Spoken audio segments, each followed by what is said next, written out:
naa gi ñëpp taamu waaye itam ak lu bees tàkk ay pak ramadan yu yomb te riche taamu leen seen poulet teral ngir bëggal seeni njaboot ak ay togg yu neex te barkeel lii si blanc de poulet émincé ak brochette bu si nekk ak façon boo ko mën a toggee teral daal mu yombal liggéeyu jeeg si biir waañ ndogu li du neex te teral teewul ak teral dangay togg si bànneex yekk si bànneex teral moo leen di ñaanal weeru kooru jàmm teral ñoo ko bokk.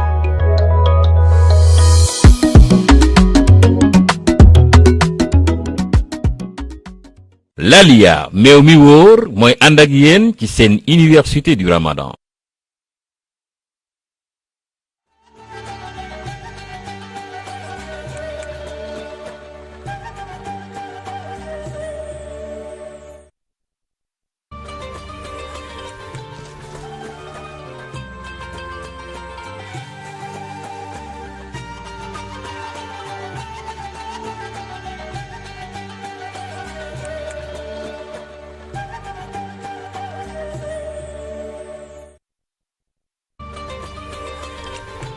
auzu billahi mina sheytaani rajim bismillahi rahmani rahim wa sallallahu ala sayyidina mawlana muhammadin rasulillah wa ala alihi wa ashaabihi wa xulafaihi man ihtada bi adihim ila yawmi din. asalaamaaleykum wa rahmatullahi taala wa barakatu. yéen mbokki téléspectateurs yi ñuy seetaan ak mbokki auditeurs yi nga xam ne ñoom ñoo ñuy déglu ñu ngi leen di nuyu di leen ziara te di leen baalu wax ci weeru koor yi ñu nekk. tabarakalla ñu ñëw fii tey ci Mourchid TV dans le cadre université Ramadan yi nga xam ne ren moo nekk 24e édition. ñuy nuyu nag ñëpp te di ci jiital suñuy kilifa Seydi Mouhamadou Moustapha hafizahullah wa ayyadahu wa raha. nuyu comité scientifique bi nga xam ne ñoom ñoo jiite liggéey bi ak ñi nga xam ne ñëpp ñoom lañ ko bokkal. mu mel ni kon tey dañ fee daje ngir waxtaan ci benn thème muy tudd sexe, drogue ak criminalité. Le monde est-il en danger? tabarakallah mu nekk thème bu am solo boo xam ne tamit dafa dëppoo ak jamono. li ci nekk nag boo ko seetee muy benn triptyque boo xam ne dañoo lëkkaloo donte sax da ngay jàpp ne amuñu dara lu leen war a mën a boole. soo xoolee masalan tey lu mel ni sexe buñ koy wax buñ koy firi ci awra wala jins ci wàllu arab liñ ci yitteel mooy wàllu sexualité. sexualité nag ñaare buñ koy wax dafay boole lépp lu del ci wàllu phénomène de reproduction biologique. mu nekk loo xam ne coobare yàlla di ci wane man-manam ci bind, capacité de création. parce que démb yàlla bind na nit dara kenn fekk ko ci. maam Adama bi mu koy bind kenn fekk ko ci. maam Xawaa bi mu koy bind ci maam Adama la jël bind ko. yonent yàlla Iisaa bi ko yàlla di bind Sayyidatuna Maryam la yónni Jibril ci moom mu def lim def ci moom. kon bu neexoon yàlla mën nay bind nit te kenn du ko ci fekk waaye boo gisee nag mu def sexualité jël góor ak jigéen ngir ñu ànd boobu dafa am loo xam ne moo ko war a lal te mooy al mawadda ar rahma te mooy mbëggeel, cofeel ak yërmande. kon loolu bu ñu demee tey ba ànd boobu violence di ci jógee ba muy jur ay yàqu-yàq ba ñuy laajte ndax adduna bi mi ngi en danger à cause de façon bi nga xam ne moom la nit ñi ànd ci wàllu sëy, kon loolu nekk na lu doy waar. léegi nag sexualité naka la mën a mettre le monde en danger kooku ki nga xam ne ki moom lañu dénk waxtaan bi dina ci ñëw. beneen bi ci des mu dellu ci wàllu drogue suñ koy wax maanaam sinébar mu nekk loo xam ne bari na ñu koy jëfandikoo ngir faj seen soxla ngir peut-être am na état bu ñu toll bëgg beneen bu ñu jëm waaye li wóotuwoon mooy jeexital bi mu am ci cerveau système nerveux central bu nit li mu yàq mu ëpp. léegi nag bu ñu jógee ci lu yàq ba mu doon yàq maintenant ci nit dem maintenant ba pénc drogue dem ba maintenant di yàq adduna bi yàq pénc mi ndax ampleur bi mu jël ci fànn yëpp loolu tamit laaj na ñuy pose ci ay questions lan moo sabab loolu. ñetteelu centre d'intérêt bi mu del ci wàllu criminalité nag ku ko dégg rek moom mooy loo xam ne lii ci wàllu def lu bon moo nekk ci cëpp moo féete kaw. loolu tamit dem nañ ba tey yaatu na trop ci àdduna bi rawatina suñu réew yi lee rawatina suñu réew mi lee rayante bi ray bi métti na ci fànn yépp nag loolu tamit mu nekk loo xam ne lii jot na kon ñu poser ci ay question lan mooy sababu loolu ak fan la ñu jëmee ak lan moo tax nit ñi àdduna bi mel dañoo toog ci une poudrière question yooyu yëpp nag suñu mbokk ñu di ko wax Abdou Latif Aidara moom moo war a waxtaanee yooyu yëpp Abdou Latif Aidara nag suñ koy présenté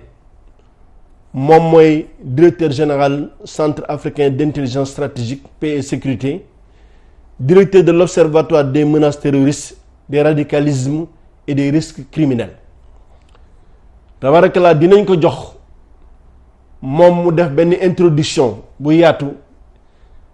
ci triptyque boobule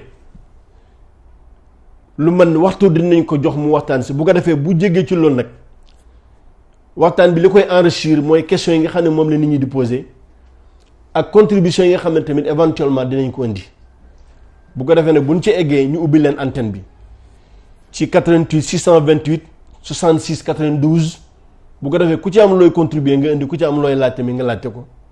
donc loolu la ñu amoon monsieur Aidara ci lu ñu doon ubbee bu ko defee kon xam naa tabaarakallaa ñu bàyyi la kàddu gi gannaaw bañ la santee ba pare nag ci sa wàllu temps bi nga jël consacré ci waxtu wile parce que ku nekk xam na ne amoo jot ne buñ déggee ak buñ la déggee sa cursus ak sa taxawaay xam nañu amoo jot waaye teewul rek comité scientifique bañ la ñaanee bàyyi nga sa lépp ñëw ànd ak ñun ngir contribuer tamit ci loo xam ne tamit développement réew mi rek moo ko tax a jóg tabaarakallaa bu ko defee kon xam naa kon ñu bàyyi laa kàddu gi ngeen baal ñu wax salaamaaleykum wa rahmatullah. baax na jërëjëf Mbengue maa ngi nuyu kilifa kër gi di nuyu njaboot gi yëpp di nuyu ñu ma fekk fii muy journaliste yi ak ñi nga xam ne ñoo nekk ci télé bi di la nuyu yow xam ni bari kii démb ba léegi ñuy jokkoo di ziar wér di leen gërëm it ci li seen xel dem ci man ngeen woo ma fi invité ma thème bi comme ni nga ko expliqué dafa di thème boo xam ni dafa dëppoo ak jamono fi mu nekk nii toll nañ jamono joo xam ni jamono ci boppam sax dafa wóoradi fi mu nekk nii dafa wóoradi ci sunu biir sur le plan national dafa wóoradi ci sur le plan international état yi ci seen bopp léegi diggante état ak état wóoratul comme diggante nit ak nit wóoratul te ñun Sénégal daanaka dañoo wër ndombo maanaam dafa am li ñuy wax ceinture de feu maanaam dëkk yi ñu wër yépp dañoo am problème yoo xam ni problème yi dépassé na leen jéggi seeni frontière ba duggul Sénégal it am na ci yoo xam ne moom dugg nañu Sénégal am ci yoo xam ni it ñu nga ca frontière ba taxaw te yàgg-yàgg buñ ci jógul dinañ yagsi donc loolu laa bëggoon ñu waxtaan d'abord ci wër ndombo bi li ñu wër ndombo bala ñoo dugg nag ci problème yi Sénégal proprement dit sama premier slash bi moom mooy wane dëkk yi nga xam ni àddina bi ni mu nekkee en danger bu fekkee ni mën nañ ma ko génneel voilà gis nga tableau bii li nga gis muy xonq lépp danger la li nga gis muy xonq yépp seet nañ ko ba xam ne ñii nekk nañ situation boo xam ni du jour au lendemain mën nañoo tàkk. boo ko xoolee Afrique moom complètement dafa xonq, arab yi dañoo xonq, européens yi daal moo ci dem jëm Asie dafa xonq, Amérique latine bi dafa xonq cooy. lii mooy tableau insécurité mondiale. dëkk yi gën a nekk en danger gis ngeen ko, gis nga ñun ca lañ bokk, te ñu wër ñëpp ca lañ bokk aussi. parce que ñu wër problème bi boo ko déggee xam nga tey da nga dégg ñu naan la nord Mali par exemple. Mali gii nga xam ni sunu digganteeg moom am nañu presque 419 kilomètres de frontière. boo demee sunu digganteeg Mauritanie dex gi nga xam ni moo marqué sunu diggante 1700 kilomètres la de frontière. xam nga loolu dañuy wax 1700 kilomètres 419 kenn mënu koo surveiller. am nañu ay poste yoo xam ni ay poste duggukaay la ñu ne booy jógee Mali di dugg Sénégal fii ngay jaar waaye foofu nit ñi nga xam ni dañoo jub ak jubal ñoo fay jaar mais ñi nga xam ni jubaluñu te naruñu yàmm am nañu yeneen porox ndoll yu ñu mën a jaar ba dugg biir Sénégal. donc dëkk yooyu bu ñu amee musiba bi tôt ou tard ci ñun lay jëm si. te boo demee Mali am na fondamentalisme religieux maanaam ñi nga xam ne nee nañu ay terroristes lañu, ay jihadistes lañu, ñu nga fa. boo def affaire immigration illicite mu nga fa. traficu fetal, traficu drogue, traficu cigarette lépp nga fa. zone de commerce yoo xam ni commerce illicite boo xam ni commerce bokkul ak commerce légal bi nga xam ni moo am ci réew mi mu nga fa. boo demee dafa nekk zone boo xam ni zone trafic la, am na slash bi topp ci bii di nga gis ñoom ni ñu trafiqué. xoolal yii camion ban douanier wala ban gendarme moo mën a lijjanti li nekk ci biir camion bi. camion yi ay cigarette la ñuy trafiqué, drogue, ay fetal, saaku yi ngay gis nii ñi moom saaku yi ñoo nekk ci kaw camion yi. am na beneen bu ci topp boo xam ne moom it camion la, moom moo gën a garaaw nag parce que lii ñoom camion bi daa nekk ci suuf gi yëpp drogue la. te gis nga camion bi bu diggante maanaam ma jox la diggante Gao ak Agadez bu ko dawee ba yegsi bu wàccee drogue bi 50 millions de francs la ñuy fay chauffeur bi ko daw bi 50 millions. xam nga lii gisoo nit koo xam ni tey ak nit àddina bi tare ak ni liggéey jafe doo gis ñoo xam ni du danañ ko jox lii bu naan déedéet voilà. donc gis nga trafic de migrants yi nga xam ni dañuy ñëw, am na ñoo xam ne bu ñu jógee fii ñuy jële gaal ne dañuy dem Espagne, ñooñu ñii jaar ci yoonu suuf bi ñoo ëpp ñooñu. ñu ci bari nag ci désert bi la ñuy des maanaam xam nga désert dafa nekk loo xam ni boo ko xamul xamoo kañ ngay jóg, xamoo kañ nga war a taxaw, xamoo kañ nga war a tëdd, xamoo kañ nga war a nelaw te miinoo ko, boo déparé moom 24 heures nga dee yoon bi. migrants yu bari des nañ ci yoonu Mali bi. trafiqué ay nit ñoo leen di trafiqué nag da ngay fay nit, am na ñoo xam ne da nga leen di fay ñu yóbbu la ba ci diggu désert ba, ñoom xam nañ fu ñu jaar, ñu ne la xaar ma fii wala ngeen tëdd di nelaw, da ngay yeewu gisatoo leen, dootoo xam foo jëm en plein désert dee rek boo ci topp. am ñoo xam ni ay armes la ñuy trafiqué, ay fetal, maanaam boo xamee bi Libye bi ñu tojee Libye rey Kadhafi, armes ya nekkoon Libye yëpp dafa génn dugg ci sous-région bi. am na ci yoo xam ne yegsi nañu ba fii Sénégal. li ci ëpp nag mu ngi ci loxo terroristes yi nekk nord Mali. am na ci ñoo xam ne ñi attaqué Tchad bërki démb tamit Libye la ñu jóge. armes yu sophistiqué la, foofu lañ ko lijjantee, foofu lañ ko amee. donc dañu nekk ci zone boo xam ni maanaam sunu frontières yi ay frontières yu artificielles la. parce que tubaab yi boo gisee bi ñu décoloniser bu ñu rëdd frontière dañu teg benn point A point B teg règle rek rëdd ko ne fii mooy frontière bi. xam nga rëdd boobu nga rëdd jaar nga ci di ay culture, jaar nga ci ay civilisation, fekk nga xeet boo xam ni nga dagg leen ne ñii nañu féete désormais Gambien la ñu ji Sénégalais. boo demee frontière u Gambie bii am na benn dëkk boo xam ni boo demee frontière bi dafa jaar ci diggu benn case, maanaam néeg bi boo nekkee à gauche yaa ngi Gambie, boo nekkee à droite yaa ngi Sénégal. noonu la ñu coupé frontière bi, dañ ko coupé te ñun suñuy intérêt jiitaluñu ni xamuñu tax nit ñi ay nit lañu, ay mbokk lañu. non dañu teg règle teg fii rek tracé. loolu nag bu amee frontière amul, frontière peut-être ci këyit mën na am mais frontière ci nit ñi mënula am. tey boo demee suñu diggante Gambie am na dëkk yoo xam ni waa Gambie bu ñu feebaree dañuy ñëw Sénégal faju si. am na bitigu Sénégal yoo xam ni dalasi Gambie moom la ñuy utiliser. parce que frontière bi nit ñi kenn ñoom xamuñu frontière. am na élèves yu Sénégal yu jàngee Gambie am élèves Gambie yu ñëw di jàng ci Sénégal ci dëkk frontalier yi donc lu mel noonu moo am Afrique yëpp du Sénégal ak Gambie Afrique yëpp la donc suñu digganteeg Mali même chose boo xoolee carte bi da ngay gis ni mu jube ay règle rek la ñu jël di tracer donc séddale xeet yi loolu tamit du frontière moo tax fi mu nekk nii circulation armes yi dafa xaw a metti dafa xaw a jafe ba see am na tamit trafic de drogue am na benn carte bu ci topp trafic de drogue la xam nga drogue ñun mu ngi nii gis nga lii drogue bi Sénégal sax taxu koo jóg Mali taxu koo jóg boo xoolee drogue bi Europe la jëm mais comme américains yi ak tubaab yi dañoo tëj yoonu géej gi tëj yoonu air bi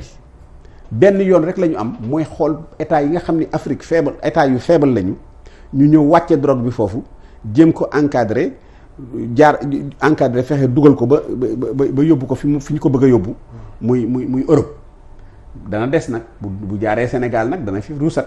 bu jaaree Mali dana fi ruusat mais en réalité drogue bi li ko tax a jóg Europe lay jëm boo gisee ni suñu côte yi da ngay gis Sénégal Gambie Guinée Bissau Guinée Sierra Leone ci côte yu foofu lañ koy wàcc yenn saa yi bateau bi day dem ba ci diggu géej gi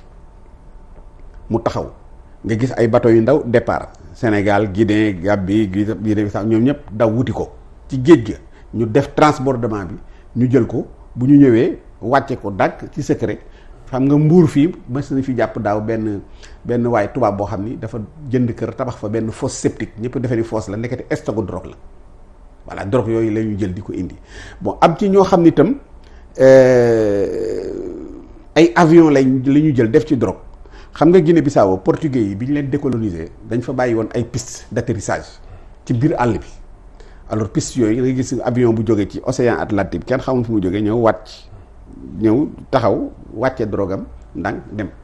dem nañu ba jël état boobu def ko narco état maanaam nga ma chef d'état-major général de la marine bu Guinée Bissau bokkoon na ci ñu doon trafiquer drogue parce que américains yi ñoo ko piégé nax ko ba indi ko ba ci biir géej gi ne ko dañu am drogue bu ñu jàngoo naag ba chef d'état-major bi dem ñu jàpp ko yóbbu ko mu nekk ni mu ngay tëdd kaso Amérique pour te dire que donc ni ñu noote dëkk yooyu ak ni drogue bi baree foofu léegi mu ñëw boo demee ba beneen aspect muy terrorisme xam nga terrorisme dafa xaw a doy waar parce que terrorisme gis nga carte bi carte situation terroriste yi nekk biir Mali la terroriste yi dëkkuñu Mali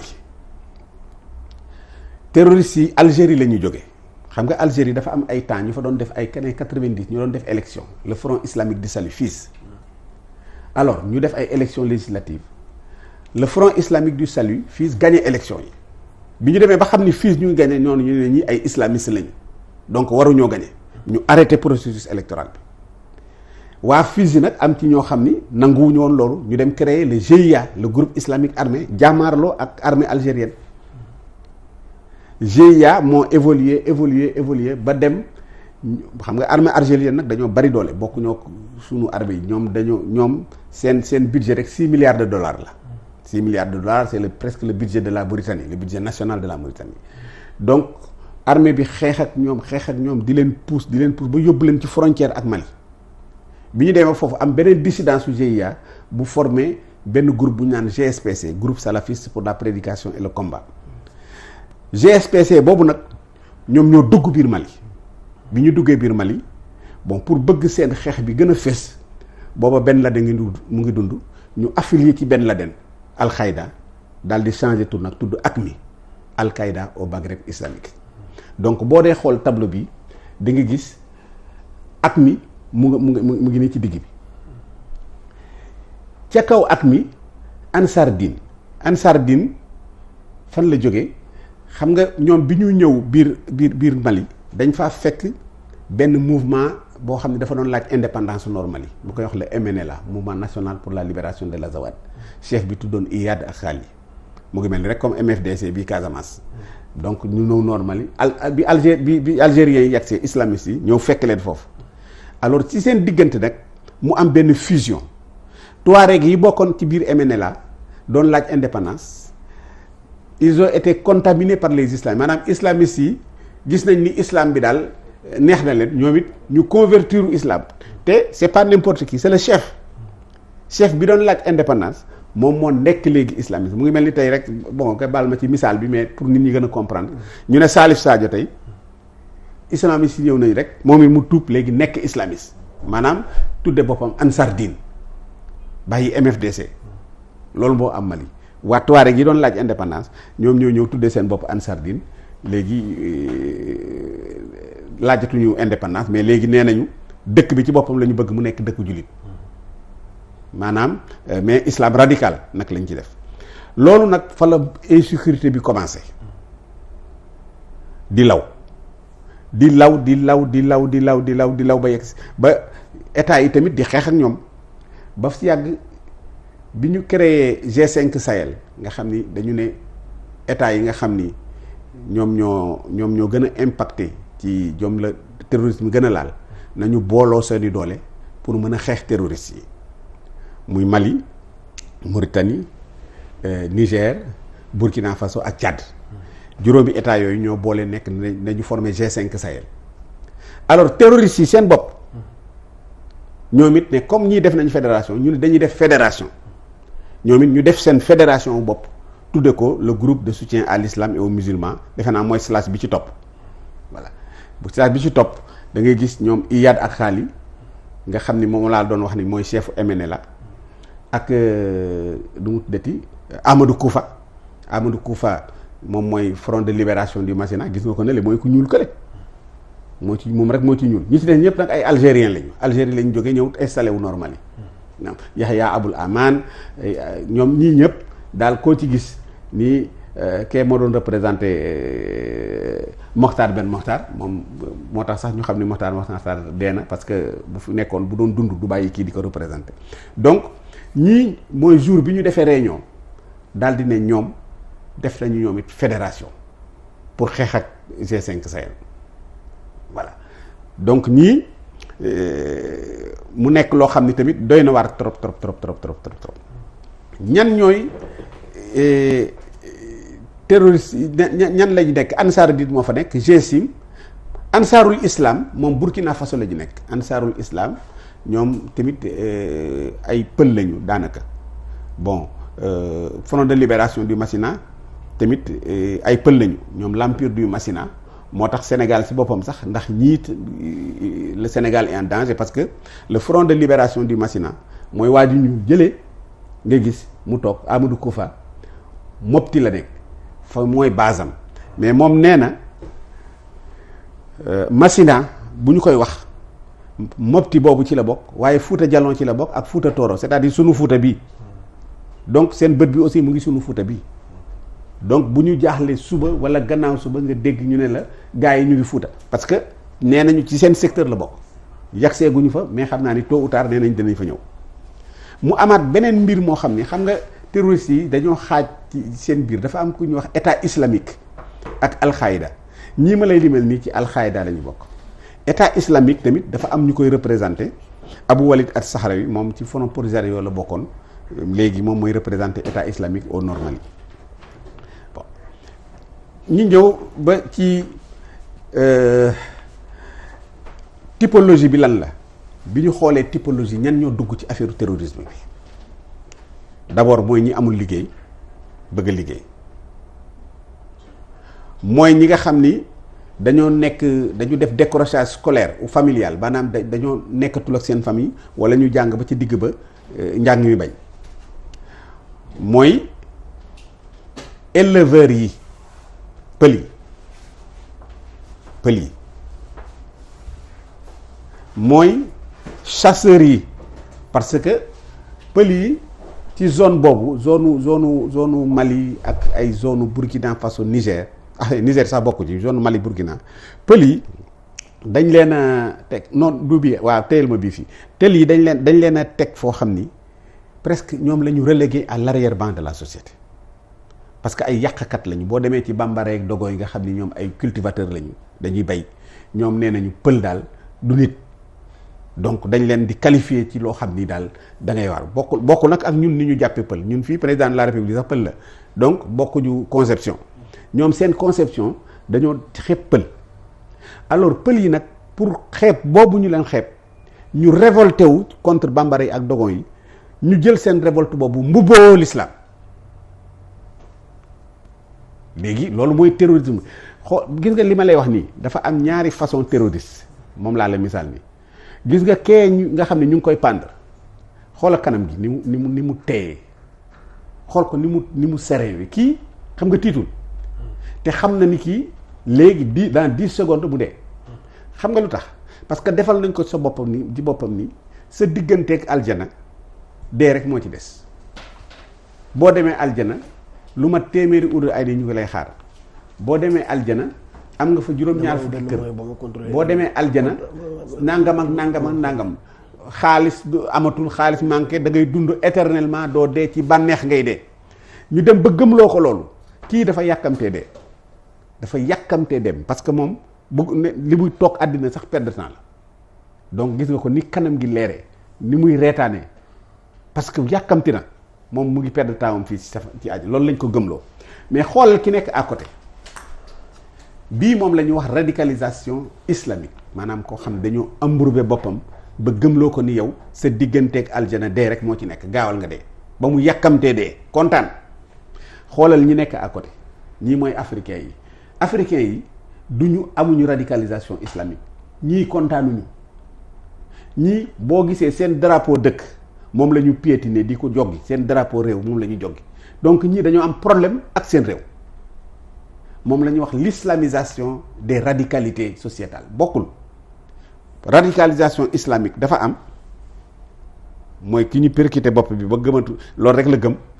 ak islamisation des radicalités, maanaam nga am sa naqaru bopp, sa góomu xol bopp, yéen communauté bi ngeen ne nan lañ koy faje, ñu wut ay fetal, ñu ne bu ñu bëggee am publicité bu baax, bu ñu bëggee nit ñi di ñu déglu, nañu mbubboo l'islam. loolu mooy islamisation des radicalités, bokkul ak radicalisation islamique. donc loolu moo am normal yii. boo gisee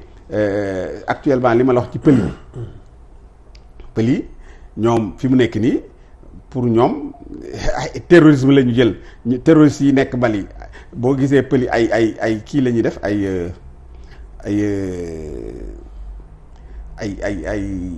ay moto la ñu yore, yéeg ci ay moto bu nekk ñaari nit a ciy nekk, ku nekk yore sa kalachnikov, benn groupe di attaquer ay village. mais ñi ñu attaquer ñëpp ay bambara la ñuy doog wala ay dogon. bu ko defee it bambara yi ñoom tamit daal di donc comme pël yi tamit dañuy attaquer, ñun ni nañ jóg ci ñoom it commencé jël pël yi di leen topp. ce qui fait que bu ñu attaquer village yu bambara bi tey, suba ñu attaquer village yu pël bi. pël itam ñu compter ñaata nit la bambara yi rey, ñu dem jéem a rey nit ñu toll noonu. finalement population civile bi da nga te lii ma lay wax nag boo gisee ma ci insister, dafa di loo xam ne sorewuñu suñu frontière bii la nekk. am na ci ñoo xam ne sax daw di dugg Sénégal làq bu ñu leen di dàq. loolu tax may insister parce que li ma la wax ceinture de feu bi ñu wër, parce que loolu mooy menace yi gën a am ci yi gën a am solo ci ñun. naka lañ ci mën a mucc ñun. niñ ci mën a muccee mooy ñu jéem a fagarlu. bon dinaa ci ñëw léegi ci kanam. parce que il faut que ñu fagarlu bu baax a baax parce que bu ñu fagarluwul moom danañ yegg ci Sénégal. bon am na beneen slide bu ci topp bi tamit trafic de drogue la. gis nga boo demee xale yi doon daw fii dina dañu dem Barzakh doon ñu ci bari ñu ngi ci normal yi. génnee ma slide bi ci topp ñu ci bari ñu ngi noonu. gis nga ñee ay sénégalais ngi ci biir, ay maliens ngi ci biir, ay burkinabé ngi ci biir, seen principe lan la, dafa am ay chef yoo xam ni ñoom ñoo yore mbir mi. bu fekkee ni fexe ngeen ba mat fukk ak juróom ñu jox leen oto, jox leen ku nekk fetal, am ngeen droit ñii drogue la ñu yeb di ko escorter pour traverser le désert. drogue bi bu ñu ko yabee, bu ñu camionnette bii bu ndaw bii bu yeggee fa destination presque 100 millions lañ koy fay donc calculer 100 millions bu dee 10 camions la presque 1 milliard la xoolal camion bi ci suuf nii ñi ci nekk tamit nee nañ ay jihadistes lañu ay islamistes lañu mais en réalité drogue la ñu yeb ba mu fees nii moom la ñuy transporter xale yii nga gis nii 300 euros par mois lañ leen di fay kenn ku nekk plus bu ñu yeggee à destination ñu am genre per diem wala indemnité boo xam ni dañ leen koy verser am na sénégalais yu bare ñu ngi ci biir foofu ñu ngi fii normal yi ci lii la ñu nekk donc te ñooñu tôt ou tard dañuy dellu si xam nga voilà donc slash bi ci topp nga gis ñii ñooy bambara yi ak dogon yi c'est-à-dire ñii dañoo wut ay fetal parce que pël yi dañoo wut ay fetal donc pël yi bu ñu amee ay fetal ñoom bu ñu amul ay fetal pël yi dañ leen di jeexal voilà indi slash bi ci topp voilà pël yaa ngi nii kii vidéo la boo leen gisee ci àll bi nii dañu dawal seeni moto pël la ñuy làkk boo demee boo déggee seen làkk da ngay xam ni pël la ay pël la ñuy làkk ñoom duñu làkk ñu leneen dul pël donc nii koy gisee nii lii mooy premier danger bi ñuy wax le danger terroriste mu am beneen danger bu ñu wër boo xam ni moom la ñuy wax les sociétés guerrières les sociétés guerrières mooy sociétés yi nga xam ni adultes yi nga xam ni màgg nañu tey ba am 30 ans 40 ans xamuñu lu dul guerre ci guerre bi lañ juddu ci lañ màgg ba toll ni ñu toll rey nañu nit rayaat nit da nga ci gis koo xam ni rey na au moins boo compté juróom fukki nit am ñoo xam ne dañuy rey nit di ko trembale nii xool génneel ma kii bi ci topp di ko traîner ci mbedd mi gis nga ñii moom la ñu wax les sociétés guerrières xale yii def yii am na ci ñoo xam ne ñu ngi fii ci réew mi tey parce que ñun dañu am benn protocole boo xam ne dañ ko signé dans le cadre de l'espace CEDEAO muy la libre circulation des personnes et des biens ñii tey bu ñu jógee seen dëkk bu dee seen dëkk membre CEDEAO la ñu ñëw Sénégal ñoo ko yow ñoo fi am lenn rek lañ leen imposer nañu dem ci service d'immigration yi tous les 3 mois signalé wu wax seen position nangam ak nangam am na règle bu ñu war a respecter mais duñ ko respecter parce que ñu ngi fii ci réew bi bon déjà booy dox ci mbedd mi di nga leen gis ñun en tout cas Nord Foire boo demee quartier Ouest Foire di nga gis ñoo xam ne wër na la ñii dëkkuñ ci dëkk bi voilà ñu ci bari nag société guerrière yi ci la ñu jóge nga xam ni deret la ñu xam nga sénégalais moom da ngay gis adulte boo xam ne mësuloo gis sax néew bu tëdd sax mësu ko gis ñii nag xool leen dañoo rayaat ba jàmm ñëw seen dëkk seen ndaw yépp ci lii lañ ko def amuñu liggéey jànguñu métier ñu ne léegi ñu ñëw fu mel ni Sénégal fu mel ni Côte d'Ivoire fu mel ni Mali presque mooy seen Paris mooy seen Eldorado fa la ñu ñëw léegi pour daan si fa seen doole nan la ñu daane seen doole gis nga dëkk bi dafa am léeg-léeg nga gis xoolal les enfants soldats génneel slide bi ci topp ñii ay xale lañ yoo xam ni dañ leen a jàngal ci guerre bi la ñu màggee lii la ñu xam fetal kese la ñu xam dem ba màgg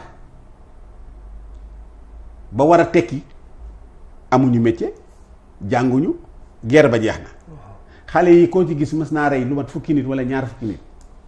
xale yi nag màgg nañu léegi dootuñu ay xale yii ay photo yu yàgg la léegi ay adulte lañu ku ci jógee Libéria ku ci jógee Sierra Leone mbaa nga jógee Guinée da ngay ñëw ne xaaral ma dem Sénégal bu ñu ñëwee Sénégal dañuy daan seen doole ci lan ci façon bi ak rey boo dee Sénégal ñu naan la ay nit jàpp na rey nañu nit yóbbu nañu bopp ba wala rey nañu nit dagg nañu tànk yi wala rey nañu yóbbu nañu bët ba gis nga affaire cëri nit léegi nit comme oto dama naam ni ngay démonter nit oto nga koy démonter pièce détachée ci sous région bi noonu la ñu jënd nit léegi dañuy jënd bopp 5 millions lay jar tànk dañ koy jënd baat dañ koy jënd nopp dañ koy jënd bakkan dañ koy jënd bu ci nekk am na prix te ñi koy utiliser du ñun Sénégal fii lu suñu sëriñ yi gisoo fi sëriñ buy jël ay bopp di ki mais booy génn Sénégal rek booy génn rek ñu nga fa da ngay gis koo xam ne dafay jekki-jekki lancer appel d'offre ne dafa soxla 50 bopp nit ci nekk Sénégal de ban dama naa joxe 5 ka nekk bali deman den jox mën naa joxe 5 réseau la c'est un système boo xam ni mafia internationale boo xam ni bokkul ak réseau officiel yi ñu xam ñooñu ñooy dagg boppi nit ñi fii di jël xale yi di leen sàcc di yóbbu dañ leen di jaay réseau la c'est un marché international boo xam ni ñii ma la wax nii société guerrière yi nga xam ni màgg nañu amuñu dara lii rek la ñu xam ñoom ñooy tas ci dëkk yi lii rek lañ fay def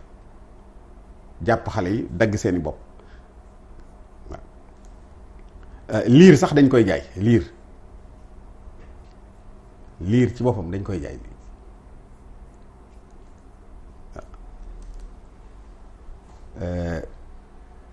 am na beneen slash pour ci société guerrière yi toujours mooy ñii dañuy ñëw nax nit ñi gis nga bato bi li ci nekk ci ay nit dañ lay yóbbu ba ci diggu géej gi ñu peeral ko faagaagal leen ñoom am nañu complice yoo xam ni bu bato bi bu ñu peeralee bato bi te dañu ñoom te ñi dugg ci bato bi ñëpp kenn du yore fetal ñoom rek ñooy yore fetal dañu yore arme yóbbu leen ba ci géej gi ne leen di jàllale yóbbu la Espagne wala leen ba ci diggu géej gi ñu peeral bato bi tiire leen ñi ci récalcitrant ñu tiire leen ñoom seen complice ñëw jël si leen ñi jóge ci société guerrière yi ñoom ñoo ko du dara ci ñoom rey nañu reyaat lii moom seen énième rey la donc du kii génneel ma beneen strasse bi ci topp waaw gis nga ñii kii dañ ko jàpp ay liir la sàccoon nii ñii nga gis ñu lëmas leen ay liir la bu ñu jëlee liir dañ koy weer dañ koy rey ba pare weer ko comme ni ñu weere géej rek comme géej poisson séché lii ay bébé séché la dañuy jël poisson séché crevette séché ni nga koy dégg noonu lañ koy def pour mën ko transporter ñii appel d'offre la ñuy def boo xam ni Sénégal fii bu ñu fi jàppee liir dañ ko yóbbu Mali bu ñu fa jàppee liir dañ ko yóbbu feneen fu ñu jàpp liir dañ ko yóbbu donc lii daal moom mooy li nga xam ni moo gën a garaaw ci secteur bi ci li ñu nekkee fii voilà liir yi gis nga liir yi ni ñu leen def noonu la ñuy def bopp yi noonu la ñuy def tànk yi noonu la ñuy def lépp appel d'offre la rek dañuy jaay am na réseau bu koy jënd donc boo demoon tey Libéria am na ci xale yoo xam ni xale yi ma la waroon sànq bi guerre bi amee ay xale bu ñu ñëwee jàpp ni dañ ko naan courte manche wala longue manche nga bëgg maanaam ñu dagg sa loxo fii wala ñu dagg ko fii ban nga ci bëgg nga choisir boo nee courte manche ñu dagg fii boo nee longue manche ñu dagg fii xale yooyu doon dagg foofu ñu ngi fii am na ci ñu nekk Sénégal am na ci ñu nekk Mali ñu ngi fii ci ñun donc dëkk bi boo gisee may insister yi dama bëgg a wax ne dañ ñoo rax dootul ñun rek rax nañ ñu rax boo xam ni te rax bi sori na donc dañoo war a redoubler de vigilance pour xool bu baax a baax parce que xale yi màgg xale yi enfants soldats yi màgg nañu ñi nekk société guerrière it aussi léegi da ngay waru donc ay rite satanique la yoo xam ni bon rite satanique ku nekk xam na ko maanaam duñu ay jullit gëmuñu yàlla xam nga nit koo xam ni da ngay liggéey te li ngay liggéey ci bopp nit nga koy liggéey wala ci yaxu nit nga koy liggéey wala ci nopp nit nga koy liggéey te mënoo ko nopp nit du luy ça ne court pas les rues il faut nga fay wala ngay jënd ñu lancer appel d'offre seen réseau bi international ku nekk dëkk boo xam ne rek mën nga fa nekk jël moo tax fii disparition yi ngay dégg yëpp bon yooyu la léeg-léeg nga gis nit dañ koy dugal ci fenn dag ñu ne la yóbbu nañu bopp bi wala yóbbu nañu tànk wala yóbbu nopp am na ci yoo xam ne nag c'est plus précis dañ naan la maanaam dañoo bëgg bopp màgget bu am 60 ans nga dugg ci dëkk bi di xool màgget bu am 60 ans noo koy yóbbu wala ñu ne la tànkam la ñu soxla wala oomam wala rotule mooy yax bi di nekk fii ci oom bi yooyu yëpp dañ koy jaay bu ci nekk am na prix sur le plan international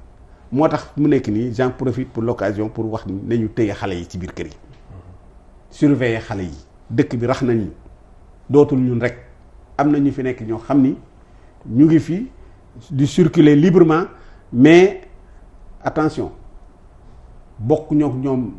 ñun defin li ñu xam ñun xamuñu ko Sénégalais da ngay gis nee naa la adulte yi am na adulte yoo xam ne mosuñoo gis un cadavre contrairement à ces gens là nga xam ne ñoom dañoo rey ba rey am na image yu ma yor fii yoo xam ni parce que image yëpp kenn mënu ko génne ci télévision parce que nit ñi bokkuñu ak ni nit ñi di gisee mais da ngay gis nit ki ñu démonté ko pièce détachée wala nga nit ko xam ne dañ ko jàpp ni lu mat fukki bopp wër ko ak bopp yi voilà mais yooyu kenn mënu ko génne ci télé bi mais dama leen koy wax rek pour nit ñi xam ni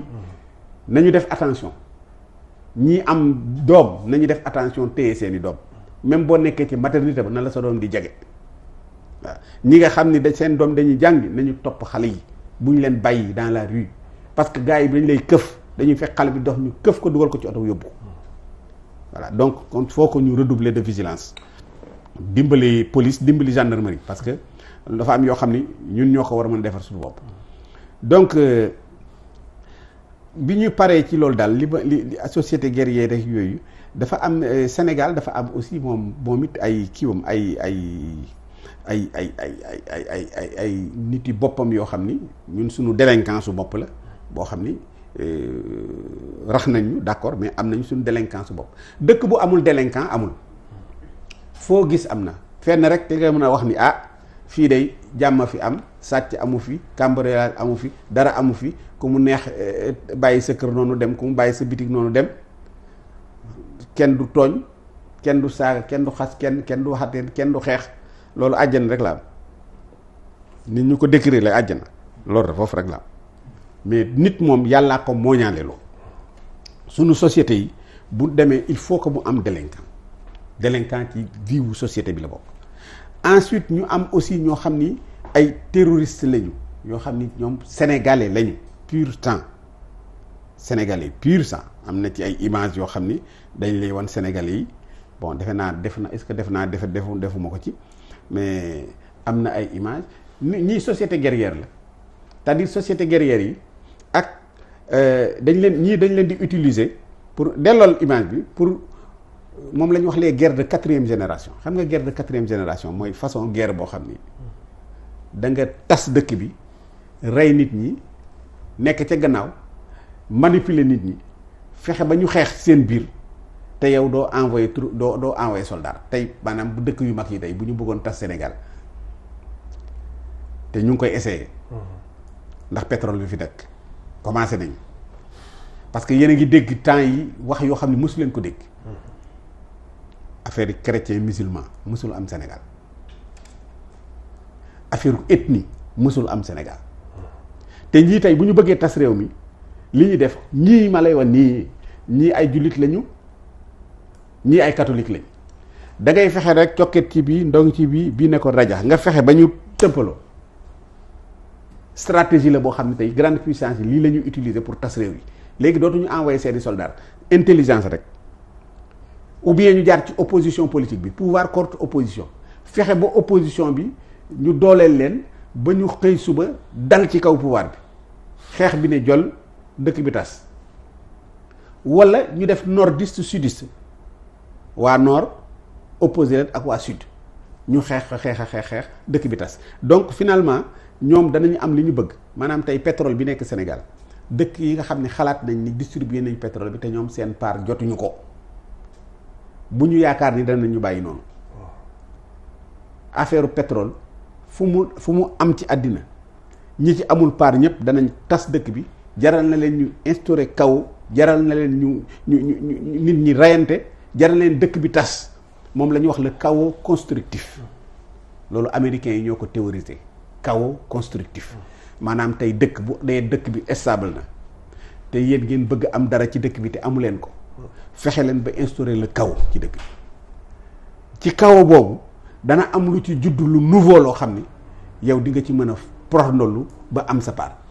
c'est-à-dire peuple bi intéressé wu leen intérêt dëkk bi intéressé seen propre intérêt la jiital mais sinon leneen intéressé wu leen ñii dañu jël drogue dugal ko ci ñoom fexe ba encourager leen ñu drogué wu parce que drogue bi dafa bari façon drogue bi dafa am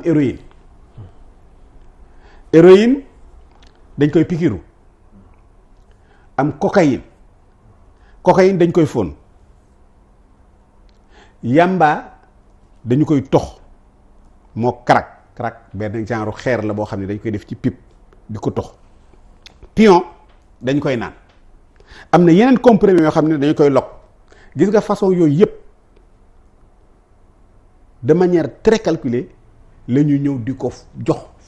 genre nit yi nga xam ni dañ leen a xabtal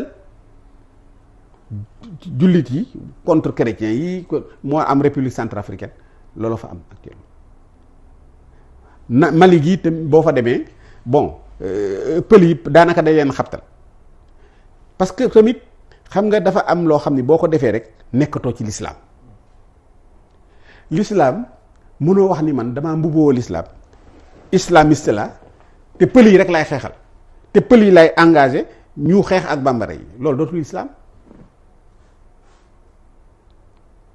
bi xablillahi jami'an fa laa tafaraxu boobu ñu wax ci alxuraan wàcc nga ko xanaa yow da nga xam da nga bàyyi kay loolu def lu la neex rek waaye l'islam xamul pël xamul coolaa xamul olof l'islam umma la xam jullit yëpp ay mbokk lañu donc yow boo mu boowoo l'islam ne man pël laa te pël yi laay xeexal jël ay armes ne ñan laay xeexal pël yi laa faral waaye bambara yi laay tiré seen kaw ràññeewoo ci ku dul jullit kooku nekkatoo ci l'islam moo tax ma ni la ñii nekk Normandie sunu terroriste Afrique yi nekkuñu ci radicalisation islamique ku nekk radicalisation islamique kooku islamiste pur la peut-être bu ma d'accordul ci li muy def sax mais ci l'islam pour jëmale islam kanam mais ñii c'est islamisation des radicalités maanaam sunu coono sunu mer sunuy problème moom lañ jël islamiser ko donc ñoom islam mbubu la rek pour ñoom moo xam ni daf leen a dañ ko mbuboo rek pour def leen neex mais en réalité presque man pour man sax gëmuñu yàlla parce que gëm yàlla sax am na yoo xam ne doo ko def. léegi par rapport ak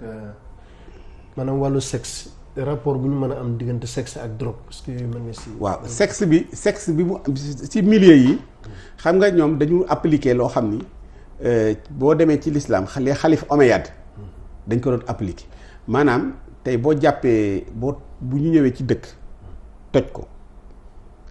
attaquer benn ville parce que ñoom du ñu ay islamistes radical mais principe bi l'islam radical la ñu appliquer bu ñëwee ci dëkk bi toj ko rey góor ñi pour ñoom jigéen ñi ak xale yi jàpp nañ leen jaam te bu boobaa nag jigéen ñi dañ leen di utiliser ni ñu ko bëggee foofu la viol bi nekk ñii ay violeurs lañu ay violeurs yu mag a mag parce que pour ñoom bu ñu tojee dëkk bi rek xale yeeg rek góor ñi moom dañ leen di rey mais xale yi jaam lañu jigéen ñi jaam lañu te ñoom pour ñoom jaam mën nga koo jariñoo noo ko bëggee même bu koy daxare bu ko doon xaru loolu mooy ci affaire u viol lay indi léegi pour ñu ñëw ci sunu cas personnel Sénégal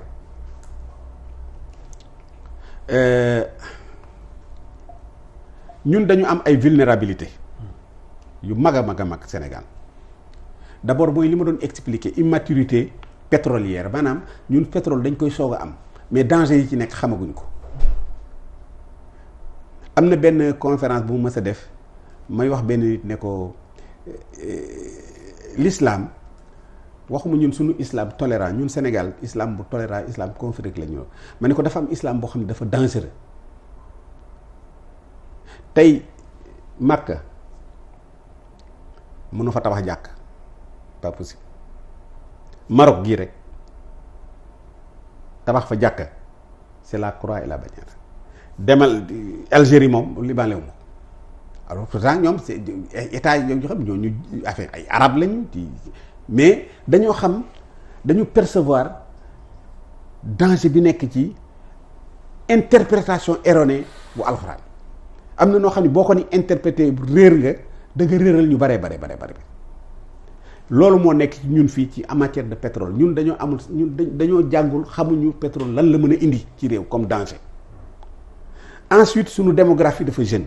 fii boo jëlee 70% de la population à moins de 40 ans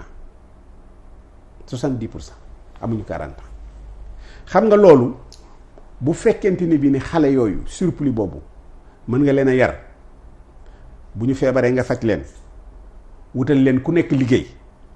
loolu la tubaab di wax le dividende démographique maanaam surplus boobu day nekk bénéfice ci yow mais bu fekkee ni mënoo leen a yar mënoo leen a jox liggéey mënoo leen a faj bu ñu feebaree mënoo leen a wutal sax éducation bu baax éducation jàng laa wax profession loolu mooy bombe démographique donc ñun sunu vulnérabilité bi nga xam ni moo gën a mag dañoo yore benn bombe démographique beneen vulnérabilité mooy maslaa ak teranga Sénégal rek ngay gis koo xam ne day yore saagam ñëw sa kër ne la sëñ bi man ka daam ku ma doon seet fii ci réew mi maa ngi jógee Ndar wala xaw ma fekk ko ko fa te lekk gu ma ay toogal añ toogal xajal ñu xajal ko ma añ mu toog ba si yàgg ne la man day sama yaram sax ba de ba mu mënoon a sangu ay demal nga sangu demal nga ne demal dem sangu mu toog ba 19h mu ne la ah man de ki ma doon maa ngi koy woos boobu ba léegi jotuma ko aw ma fu ma fanaan non xayal leen ko ñu jox ko nekk te xamoo lan moo nekk ci sàgg xamoo lan la yor xamoo lan la indi te nee naa la dañ ñoo rax xamoo fan la jóge waa kooku ñëw bu tëddee ba guddi mu rey waa kër ga wala mu taal kër ga wala bu dee bomb la yore mu exploser waa kër ga Sénégal rek moo am loolu mooy maslaha ak teranga question de sûreté la léegi bu doon ñu ni neen la d'accord na mais léegi rax nañ ñu donc maslaha ak teranga bu ñu ko bàyyi de parce que ay valeur la mais war nañ ko xoolaat sunu frontières yi tamit doy na waar gouvernance sécuritaire bi doy na waar faiblesse des systèmes maanaam système de sécurité xam nga système de sécurité Sénégal mënul am sécurité Gambie amul sécurité lu Sénégal dëgër bu Gambie nooyee rek fa la ñuy jaar dugg biir Sénégal système bi ñu nekk nag dans l'espace CEDEAO Afrique de l'Ouest daf ci am dëkk yoo xam ne dañoo nooy c'est-à-dire ak remplir ñu sax les conditions pour nekk dëkk au 21e siècle bi ma lay wax parce que am na parti yoo xam ne gouverner wuñu leen ñun am nañu chance Sénégal fépp boo fa dem da nga fa fekk militaire da nga fa fekk police da nga fa fekk gendarmerie mais demal Mali gi rek wala Niger am na Mauritanie sax am na parti yoo xam ni état ba yeggu fa parce que territoire bi dafa vaste dafa yaatu parti yooyu nag ñan ñoo fay nekk mooy defkatu ñaawte fi rek ñoom ñoo fay nekk. notre vulnérabilité mooy Dakar presque léegi ñu yegg 4 millions d'habitants 4 millions d'habitants sur 0,28% de la superficie du territoire du Sénégal Dakar 5704 personnes la au kilomètre carré mu am surpopulation boo xam ni jéggi na dayoo parce que ñooñu état bi fi ñu war a dëkk état amu ko dañu dem ba créer li ñu wax les zones périurbaines dem ba créer une bidonvillisation de la ville te bidonvillisation boobu nag moo ànd ak pauvreté te moom moo ànd ak délinquance fa lépp di amee aussi bidonvillisation boobu donc voilà ñu ñëw ci bon xaaral ma gaawantu parce que sama temps bi lee mu jeex waaw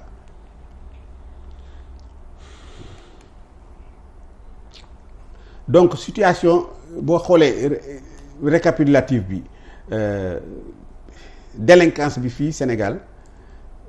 day fa augmenter diggante 2019 ak 2020 augmenté na de 57,43% waaw ci individus yi ñu jàpp ak déféré fu ñu jàppee 42 000 Sénégalais jàpp nañu 1/10 d'étrangers presque 42 étrangers 420 étrangers c'est-à-dire li ma bëgg wane fii mooy ni étrangers yi de plus en plus ñu ngi am doole ci délinquance bi c'est-à-dire moo lay wan ni rax nañ ñu ndax léegi booy def statistique dañuy def ñi ñu arrêté nombre de Sénégalais ak nombre d'étrangers te étrangers yi ñu ngi gën a am doole ci vol sàcc infraction cambriolage abus de confiance escroquerie faux usage de faux traite des personnes blanchiment d'argent terrorisme ak infraction liée à internet maanaam internet bi léegi man am na ñoo xam ni Ouest Foire fii dañu lu mat fukk la ñu doon loué benn kër ay étranger de bu ñu ko loué 800 000 par mois dañu fay 1 an pour borom kër gi la ñu bañ mu ñëw ci kër gi dañ koy fay 1 an léegi ñu nekk ci kër gi liggéeyuñu goruñu yettuñu ci internet bi rek lañu nekk ci internet bi ci la ñuy fexe di triade ci la ñuy fay te dañoo cee am xaalis jàpp nañ ci nag dañ ciy jàpp ñu bari par exemple ñi ñu constaté rek ci infraction 1221 ci ay infraction constaté nañ ko ba ñu ci bari jàpp nañ leen fi mu nekk nii léegi daal ma ñëw ci solution yi rek les solutions daal rapide yi nga xam ni war nañ ci taxaw moom rapidement mooy nañu fexe ba chaque sénégalais ñu yee ko yee boo xam ni dina nekk un soldat de la sécurité parce que léegi insécurité dafa sew woyu bi du koo xam ni dafa yore fetalam am bandoulière di dox ci mbedd mi déedéet woyu bi day sol léegi cravate costume rafet jekk taxaw fekk mu ngi lay fexeel moo tax dañoo war a seetaat suñuy mode d'action am na benn plan boo xam ne dañ ko utiliser woon muy plan national consensuel de lutte contre la délinquance maanaam pour produire sécurité dootuñu ko bàyyi rek ci loxo police ak gendarmerie dañuy fexe ba nit ñi seen bopp boutiquiers yi magasiniers yi coiffeurs yi pharmaciens yi ak ñëpp daal booloo ci biir quartier bi autour du maire ñu jéem a seet nan la ñuy def ba lutter contre l'insécurité dafa nekk benn lutte boo xam ne dafa global léegi dootul lutte boo xam ne rek police ak gendarmerie ñoo ko war a def ensuite ñu fexe ba police ak gendarmerie aussi ñu déggoo ci ni ñu liggéeyee parce que déggoowuñu fii dafa am zone police ak zone gendarmerie dañ naan la pont bu Hann bee boo nekkee à gauche pont bu Hann gendarmerie ko moom boo nekkee à droite police ko moom waaye sàcc bi nga xam ne léegi police daf ko dàq mu ñëw ba dugg zone gendarmerie lu muy def parce que man aéroport bi fekk naa fa benn situation boo xam ni benn waay police daf ko jàpp indi ko gendarme bi ne ko non sama zone nga ko jàppe bàyyi ko loolu mooy lan donc il faut que ñu régler problème yi police gendarmerie yooyu ak yeneen détails yoo xam ni peut-être dinañ ci ñëw ci waxtaan bi voilà merci beaucoup jërëjëf docteur macha allah exposé bi matale na yaatu na trop dafa naa ne riche na trop macha allah man je pense que à la limite même am na koo xam ne même il est tombé même dans l'émotion par rapport ak image yi nga xam ne doon nga ko génne ci wane terrorisme bi ni mu mel ci àdduna bi ak jeexital yi nga xam ne am na ko xale yi nga xam ne ñoo ci nekk ak nit ñi lim leen jaral léegi ci wàllu satisfaire seeni besoins ci wàllu trafic humain trafic de migrants yooyu yëpp vraiment boo ko xoolee si yaram bi day daw tabarakallah kon nag xam naa dañuy ubbi léegi antenne bi comme ça ñi nga xam ne dañoo may laaj yu ñu bëgg a laaj ci waxtaan bi ni nga xam ne noonu la demee bu ko defee ñu mën a yaatal waxtaan bi maintenant xam naa ci wàllu sexualité bi dama xamut am na loo ci indi waaye est-ce que duñ ko gën a mën a yaatal lan moo tax ñu dem ba léegi sexualité nekk lu tax ñu naan le monde est en danger rawatina réew mel ni Sénégal xam nga wax nga fi wàllu viol ñi nga xam ne ñoo koy faral di def waaye est-ce que li waaw mel ni am na ku nekk ci ligne bi ñu jël ko sëñ bi nag fooy woote ak noo tudd. waaw man Pape Seck laa tudd Rufisque laay wootee. Pape Seck Rufisque. waaw Pape da ngay laaj wala da ngay contribuer. waaw damay contribuer tuuti rek parce que thème bi. dama xool toujours ne boo ko delloo ci thème central bi. da ngay gis ne yàlla aussi toujours vraiment il faut ñu boole ko si. yàlla mi nga xamee ne aussi moom moo fi da nit ñi indi leen fii te wax ci alquran ne lawla difaullahi nnaasa ba'dahum ba'dan la fasadil ard. yàlla nee ne bu dul woon suma protection seen kaw suuf bi dootu leen fi mën a tee dund. donc gis nga li professeur bi di jàngale. wane na ne ndekete gis nga yàlla bu jógul maanaam defaat beneen protection ci suñu kaw suuf bi. suuf bi dina yàqu ci suñu loxo te fa la jëm nag. fa la jëm wax na dëgg ndaxte yàlla teeloon na xam ne alxamr muy trop yëpp li fi aju xamr maysir ansab azlam waxoon na ne rijzun min amali shaytaan mu ne création seytaane la. te bu la bàyyi bu la ñoo bàyyi dina yàq suñu kaw suuf bi yépp. donc ne il faut ñuy delluwaat aussi tuuti ci remède yi nga xamee ne yàlla indi woon na ko jaarale ko ci loxo yonent Yàlla Muhammad sallallahu alayhi wa sallam. xam nga li muy wax Firawna rebelle la woon Firawna benn yàllaa ngi tudde ne da daan yuzabbihu abnaahum da daan rey xale yi yastahyi nisaahum jël jigéen ñi maanaam di def ak ñoom loolu mu doon wax sexe yooyu yëpp Firawna moo ko fi indi woon te gis nga yàlla daf ko rëbb parce que dafa xam ne loolu dafay yàq kaw suuf. donc il faut daal ñu taxawaat ci kanamu seetu bu mag bi mooy yàlla mi nga xam ne moo bind adduna bi. wax na aussi problème mu démographie man d'accord naa si. parce que gis nga dëkk boo fa gëjee waxuma 10 mois rek boo fa gëjee 6 mois boo fa delluwaatee doo xamat dëkk ba. donc nit ñi tabaxe aussi. tey nga gis waa Descos ne arrêté nañu bâtiment yi arrêté nañu kan mooy tabax bâtiment yi kan moo siy dëkk. jeunes yi ñu dëkk fii doo xam ñen ñoo fi dëkk ay nit ay étranger ñëw. luwe kër ñii ñu abal leen kër ñu dëkk fa dëkk yi daal mi ngi jëm ci yàqu. yàlla nañu yàlla dimbali. mais il faut ñu taxawaat devant. asalaamaaleykum wa rahmatullah. waaleykum salaam wa rahmatullah. tabarakallah jërëjëf Pape Seck ci contribution bi. merci macha allah am na solo trop. moom lu ci nekk rek xam naa ne yàlla moom ñëpp la fi nekkal waaye tamit ñu wax yàlla bay sab tool. defe naa loolu mooy li nga xam ne rek moo tax comme ni mu ko waxee ci sànq taxawaay yi nga xam ne tamit ku nekk moom la ci war a jéem a fexe def ko pour que tamit li nga xam ne moo fi nekk ci ay yàqu-yàqu ak violence yeeg yëpp ñu mën a fexe tamit nuñ ko mën a defee saafara. donc dama doon wax sànq ci wàllu sexualité bi. ne li tax ñu di ko tiit ba naan le monde est en danger. est-ce que delluwul tamit ci wàllu li fi nekk actuellement ci ay mbon ci wàllu sexualité. nga xam ne lu mel ni homosexualité lu mel ni lesbianisme. lu mel ni prostitution. ak recrudescence su viol yi nga xam ne moo am actuellement.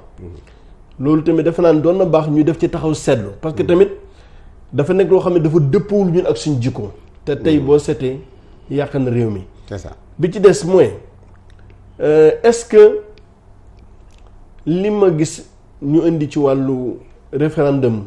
du 16 mars 2016. ne la reconnaissance de nouveaux droits aux citoyens. est-ce que loolu tamit nekkul luy ubbi ay bunt. ci nit ñi jàpp ne léegi kon Sénégal nguur gi dafa bëgg autoriser benn façon sexualité bu mu mën doon. au nom des droits humains. waaw loolu tamit dafa naan doon na baax pour ñu mën ci nga gën ci mën a leeral. xam nga boo seetee diggante en 2019. li ñu calculer ci ay viol c'est 111 viols qualifiés yoo xam ni wóor nañ lii ay viol la. 111. 2020 124. xam nga yokku na. te viol yi dafa am viol de plusieurs natures dafa am viol yoo xam ni sax daanaka góor ak jigéen rek la. mais dafa am ñoo xam ne dañuy violer ay xale yu ndaw. ay góor yu violer ay xale yu góor. man nag entre nous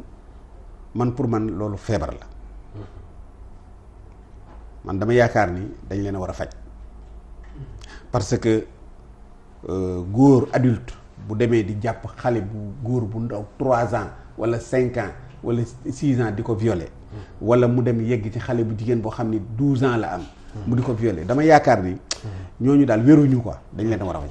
man pour man noonu laa ko jàpp. c'est-à-dire ñun dañu bëgg a dañu bëgg a dugal ci civilisation occidentale ba réeral ñu ci. xam nga Occident ñoom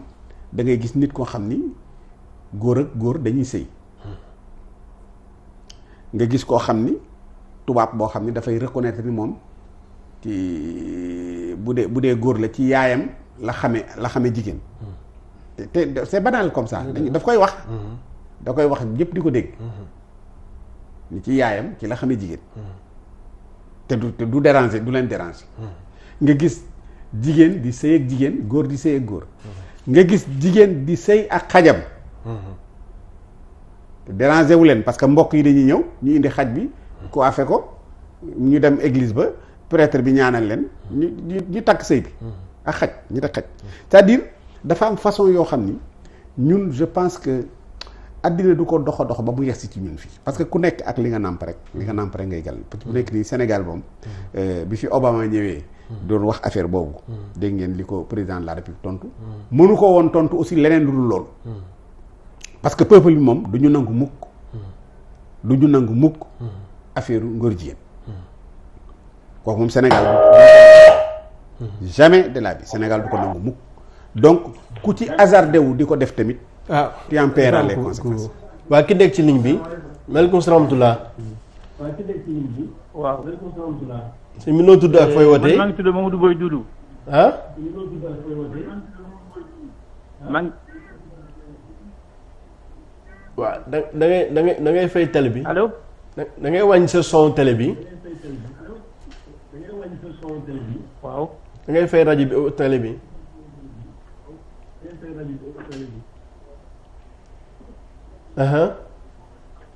d'accord. nooy tudd ak fooy wootee. léegi man maa ngi woote Tëngéej laay wootee. noo tudd. Mamadou Boy. Mamadou Boy. Mamadou Boy waaw ñu ngi lay déglu Mamadou. maa ngi tudd Mamadou Boy Doudou. waaw. maa ngi wootee Tëngéej. waaw bismillah ñu ngi lay déglu. yaa ngi may dégg. ñu ngi lay déglu waaw da ngay laajte wala da ngay contribuer. waaw damay poser ay questions. ah bismillah bismillah. La première question moo di dama bëggoon professeur bi. doon naa bëgg mu wàcc ci émotion bi. parce que li mu développé dafa c'est tellement émotionnel que ne tiitaange def ci am. loolu mooy benn bi. dëgg la. beneen bi maa ngi koy jëmale ci comité scientifique bi. comité scientifique parce que thèmes yi fi jaar. c'est des thèmes d'importance. J'aurais aimé à ce que ñu jël ko parce que ils ont décroché ñoom. comité scientifique bi. ils ont décroché le jackpot li ñu naan jackpot bi parce que kenn ku ci ne. la ko dalee ci ñoom Pape Alé. la ko dalee ci ñoomeen Pape Djibril. ak professeur yi fi jaar ñoom Pape Djibril ak ñooñu ñëpp. kenn ku nekk benn la woon. boo ko seetloo question ñuy posé ak contribution yi dafa am confusion finalement. tellement que ba nga xam ne que modérateur bi day obligé ne leen yéen laa boole question bi yéen ñaar yéen a ciy répondre. ba kenn naa ciy répondre et keneen ci réponse bi du ñëw. et puis deuxième point bi mu di ne importance bu université Ramadan. est-ce que signalu Mourchid jarul woon ñu partager ko ak toutes les télévisions yu nekk Sénégal.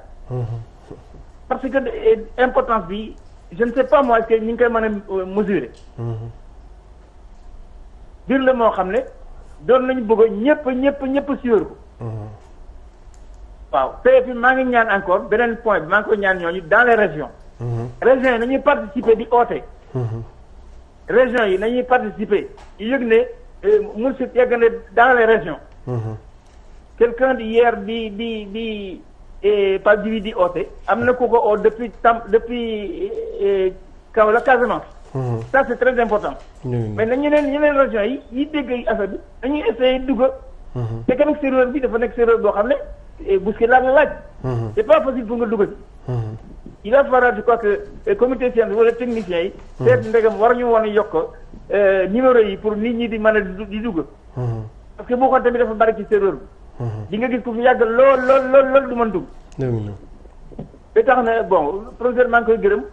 na indi nag ci solution yi. loo xam ne day dalal njaboot bi. parce que ñi mu ko expliqué début ba fin. man je sais que on est en danger. parce que on ne se reconnaît plus. xàmmeetuñu kii ak kii. ñi fi dugal ñëpp. ak trafic boobu ñuy def yëpp. di rey nit ñeeg di dagg nit ñeeg di leen jaay ak yooyu. mii nañu loolu. war nañu expliquer nag comment faire. pour ci solution yi muy indi moo xam naka la. ñu ay points yoo xam ne bu ñu ko gisee. ñu développé ko. je prends un exemple ci médicaments yi fi génne bii passé. faux médicaments yooyu ñoo xam ne les Chinois fi indi. waaw man damay participer ne benn dérangement boo xam ne ñu ne loo ko woon. alerter rek. nga gis fa étranger ñoo xam ne ñii loo leen ci dëkk bi. dénoncé leen wax leen le plus rapidement possible. waaw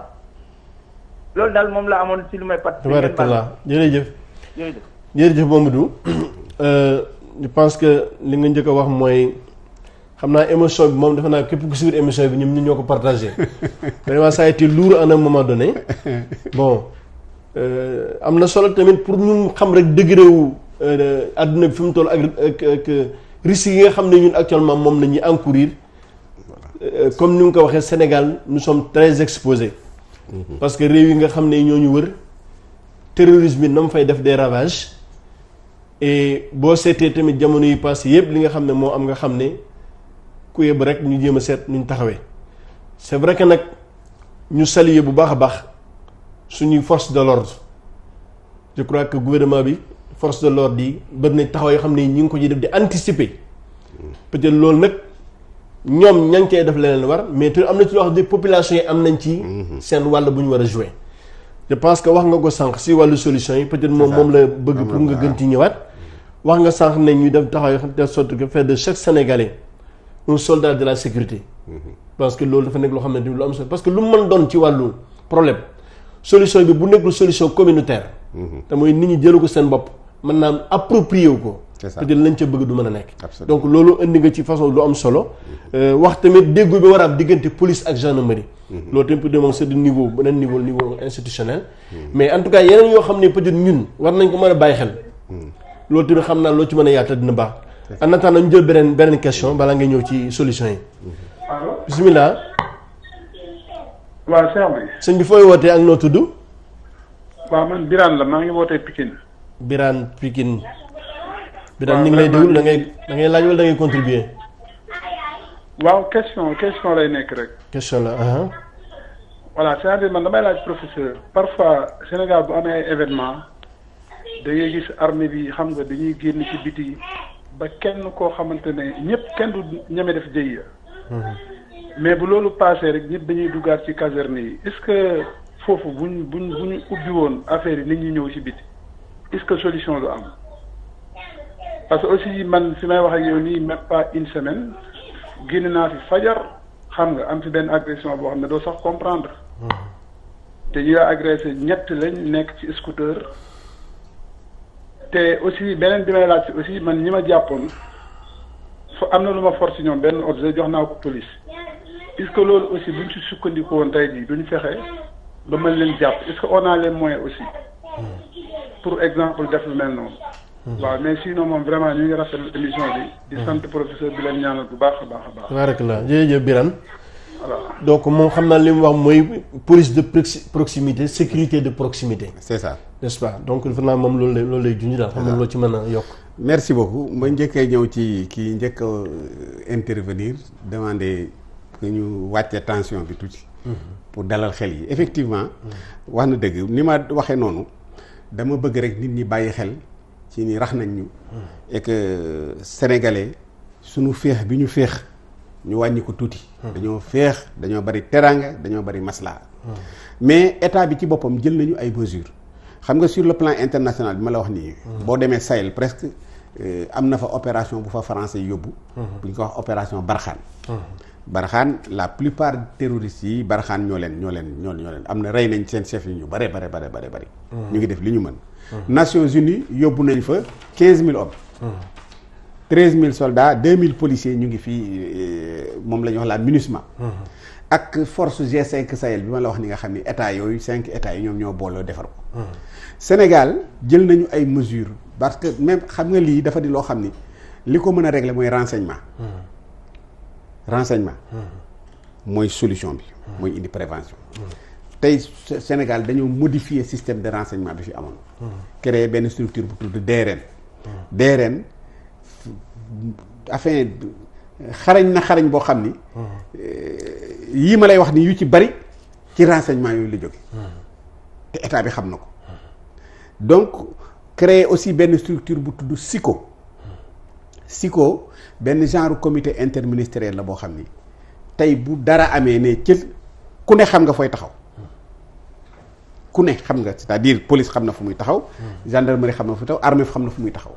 tey bu terroriste bal tàkkoon Sénégal rek pare nañu ñoom ba ku nekk xam nga fi ngay taxaw police am nañu benn corps d'élite bu ñu wax BIP brigade d'intervention polyvalente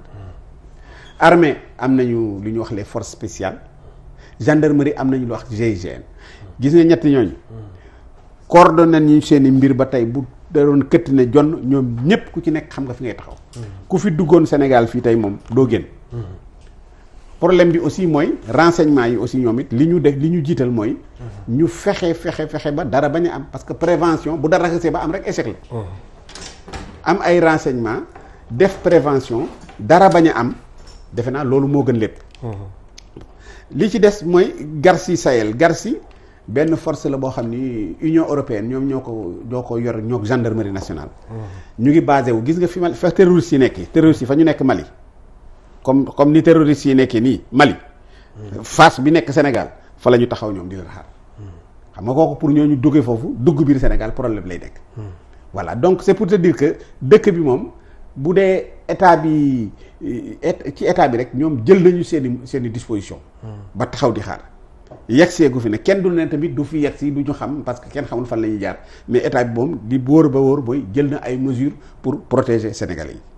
mais comme ni nga ko waxee sànq problème bi du affaire police gendarmerie rek population yi il faut que ñu vigilante il faut que population yi xam ni rax nañ ñu boo gisee koo xam ni dafa jékki-jékki rek changé commencé nga xam ni ba daan sol pantalon léegi mu commencé changé na dootul sol pantalon am na benn xale boo xam ni bi mu commencé kurus yaayam la jël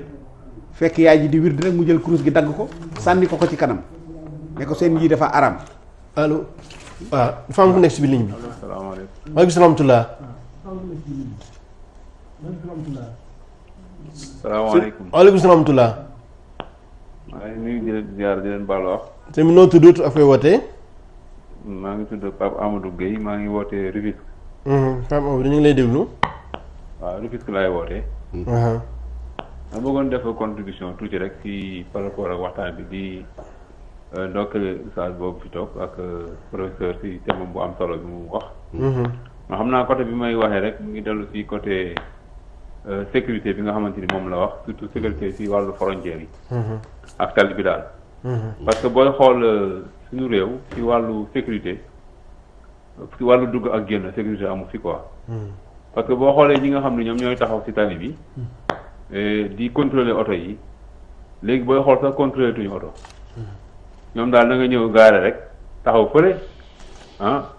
léegi agent bi du ñëw sax saluer chauffeur bi ne ko indi say pièces non day wàcce rek chauffeur bi mooy wàcc ñëw am nu mu ko ngëbal daal di dem loolu mooy sécurité loolu lu sécurité booy xool nag loolu moom moo am ci réew loolu moo tax dugg génn bi kenn mënu ko contrôler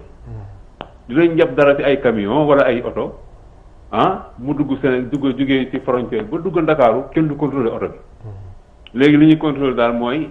jox ma sa permis du am na loo ci dugal jeex na parce que léegi bu njëkk dañ da nga gis dañuy droité ne oto bi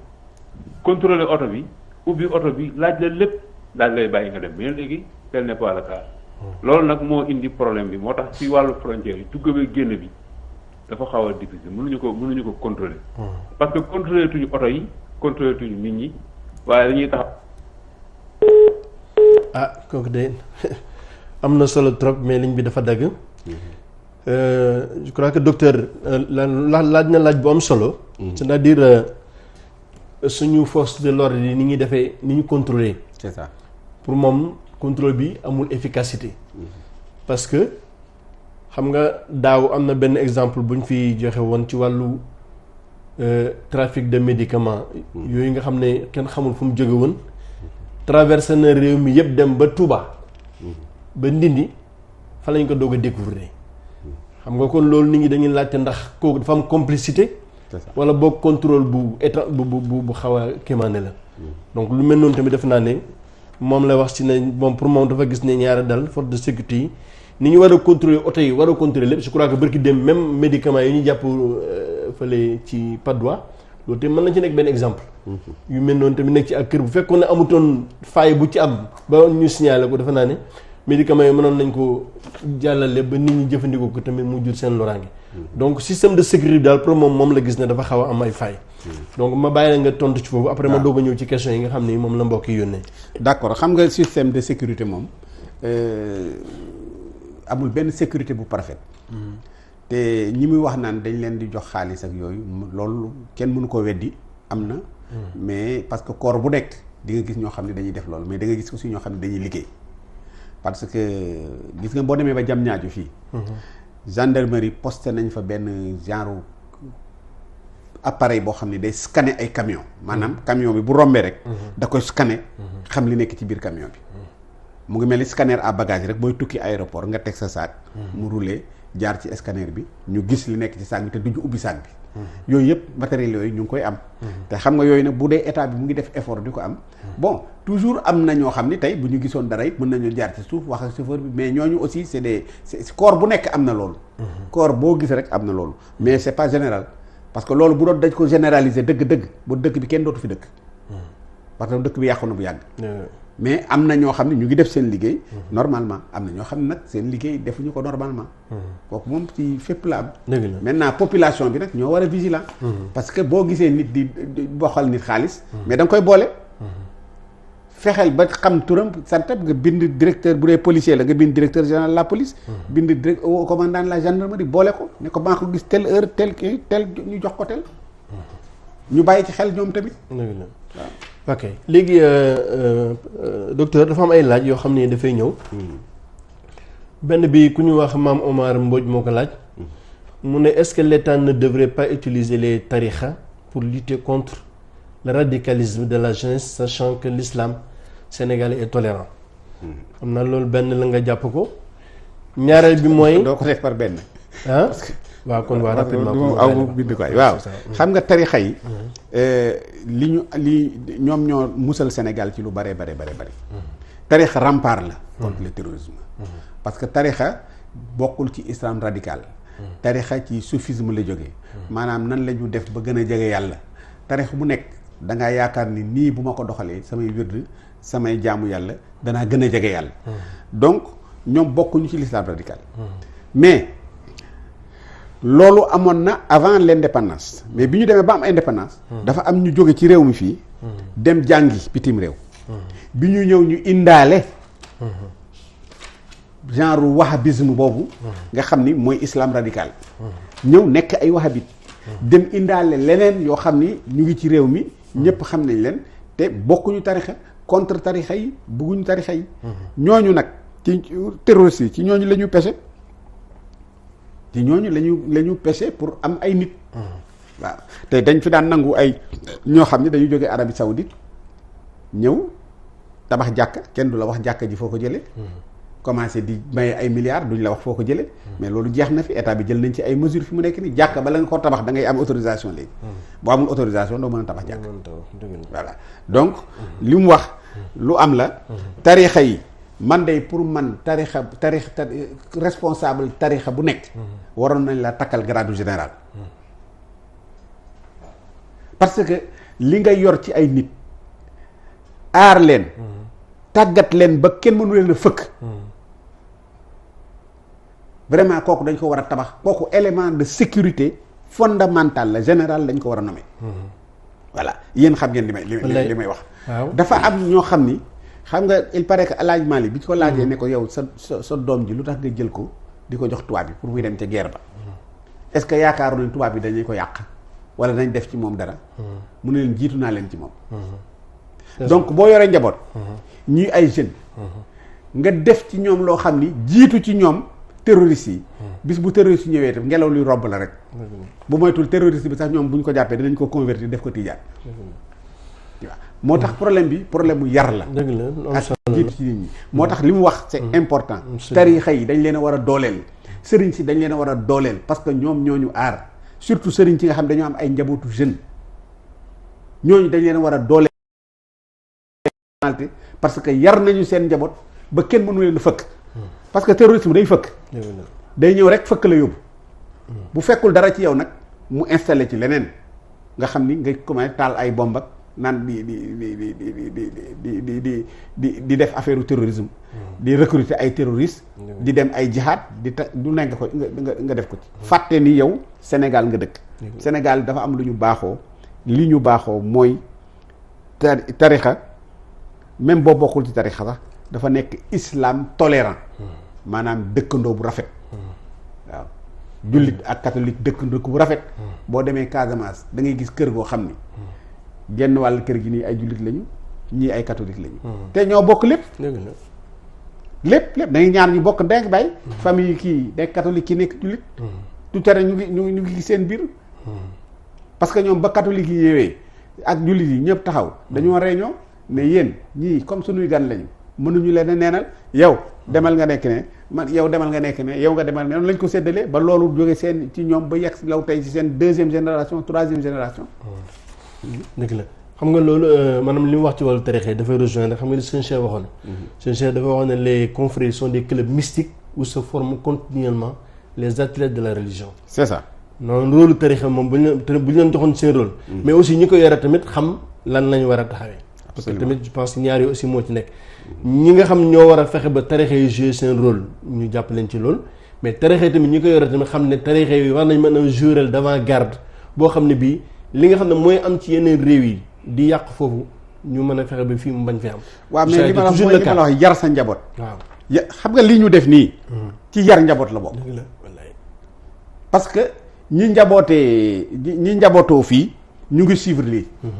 bis bu ne ngeen def émission. ci benn thème. ñu yeewu daf leen di gën a yee. ëllëg émission bi ku ko dégg tey. bokk ci yéen xool dana gën a bu génnee fii. dana gën a vigilant. bu gisee mbuus ci tali bi.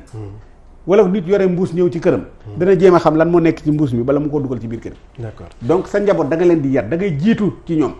ba pare leneen lu ñëw nag fekk leen. léegi docteur xam naa temps bi li ci dee bëritul dafa am ay laaj yu am solo yu fi ñëw yoo xam ne xam naa bu ma sañoon nga may ma rek ma boole yëpp laaj la ko. waaw bu defee nga tontu ci. benn bi dafa wax ne fam ku laaj ne moom Ndaté Lo mu ne la criminalité au Sénégal se résume-t-elle au terrorisme xam nga normalement loolu war nañ ci mën a yaatal parce que li xew ci réew mi ci wàllu violence ci wàllu agression ci wàllu rey defe naa fii rek maa ngi fi am benn statistique yu ñu def ci 2019 668 cas de violence sur mineurs 706 agressions sexuelles 15 femmes tuées 1200 cas de viol xam nga kon ma doon ak criminalité bi au-delà du terrorisme bi nga xam ne peut-être mi ngi raam jëm ci réew mi mais am na façon violence boo am actuellement ci réew mi boo xam ne bi nit ñi xamuñu ko woon. c'est ça kon nag loolu tamit defe naa ne dina jaaru tamit pour ñu mën a expliquer le pourquoi. Sénégalais yi am niñ mel léegi ci wàllu soxor ci wàllu rey léegi du dara ci nit ñi léegi. c'est ça donc loolu nag qu'est-ce qui explique cela. ñàkk gi la wala boog dafa dellu ci wàllu théorie de Lombroso la wala lan daal moo waral li nga xam ne moo indi kii boobu. donc loolu laa bëggoon a wax ci beneen bi mooy. kooku moom xam naa peut-être moo war a nekk lu ñuy tëjee mooy le monde en danger est-ce qu'on peut espérer des remèdes maanaam comme que dañuy wax ne le monde est-il en danger. c'est une question qu'on a posée par rapport aux 3 sous-thèmes. maintenant nag lan moo nekk remède yi lan moo nekk rempart yi ba nga xam ne bii yii fi nekk tey te nar a yàq suñu àdduna bi tey naka lañ mën def ba mën ko freiner. c'est ça. donc laaj na aussi am na ku laaj Matar Cissé quelles seraient les conséquences dans la zone du Sahel suite au décès de Idriss Déby donc loolu benn si des mooy am na ay mbokk ñu tudd wax ku ñuy wax Gauche Diop Idriss Sissoko Ousmane Diallo xam naa seen question dafa xaw a bëri moo tax waaye daal ñu ngi leen di sant bu baax a baax ci seen contribution ci wàllu débat bi. donc loolu daal mooy nekk yi nga xam ne yi buñ ci mënee gën a appesantir maanaam wàllu criminalité bi am ci réew mi. te bëri fii chiffres yi di ko wane. malgré taxawaayu police lan moo ko waral actuellement ak lan lañ mën a def ba mu mën a wàññeeku. c'est ça bi ci des mooy bu ñu fi jógee mais de manière générale wàllu drogue bi xam nga drogue bi tamit indi nga sànq wax ne réewu Afrique de l'Ouest rawatina Sénégal zone de transit la. drogue bi dafay jaar jàll. mais drogue bi li muy yàq suñu réew yi de ci wàllu blanchiment d'argent ci wàllu pauvreté. loolu tamit def naa nekk lu ñu war a seetal bien que zone de transit la mais drogue bi li mu yàq ci réew mi bëri na trop sax xam nga nee nga zone de transit la mais quand même je crois que ñi koy jëfandoo fii te bëri na parce que am nay jamono ñu defi benn prise ci benn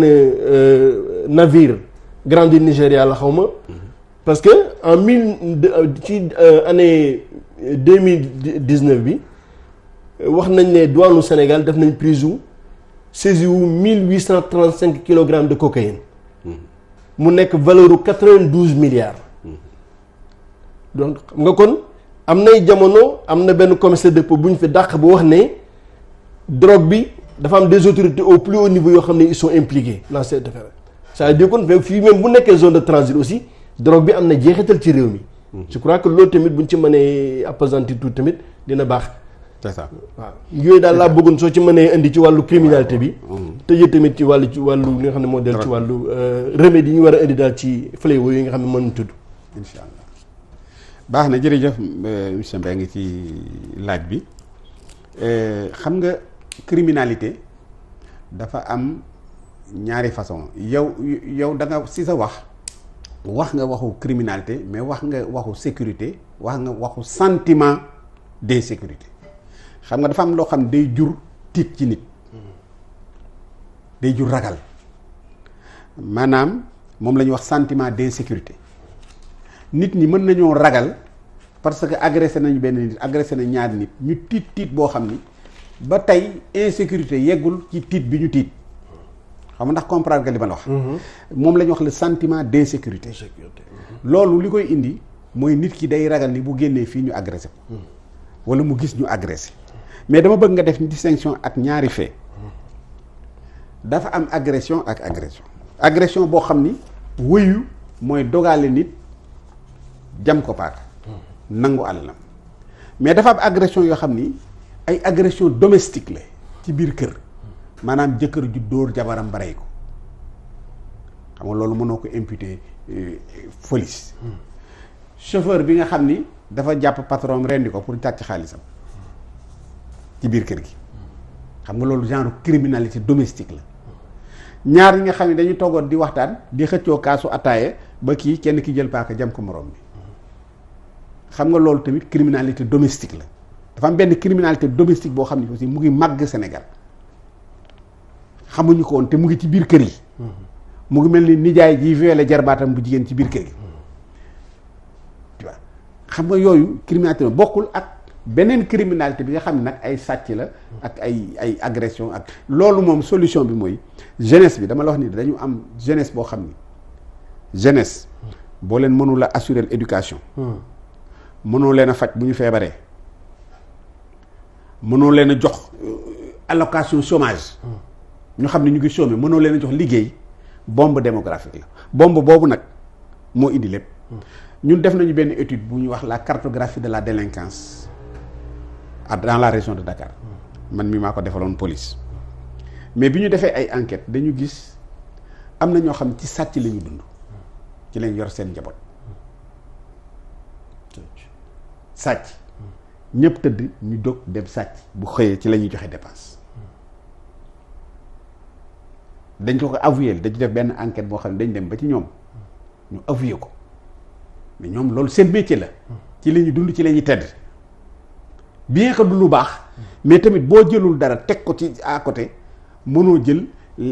tamit ne leen bàyyi leen ko parce que baaxul d'accord baaxul mais dafa di loo xam ni aussi bu la ko nit demee ba yegge la ko muy mu war na ni génne na nag li nekk ci xolam léegi jox la ko parce que loolu ku ko wax génne nga li sa biir xol joxe ko moo tax man la léegi solution yi nekk noonu mooy fexe ba xale yi am liggéey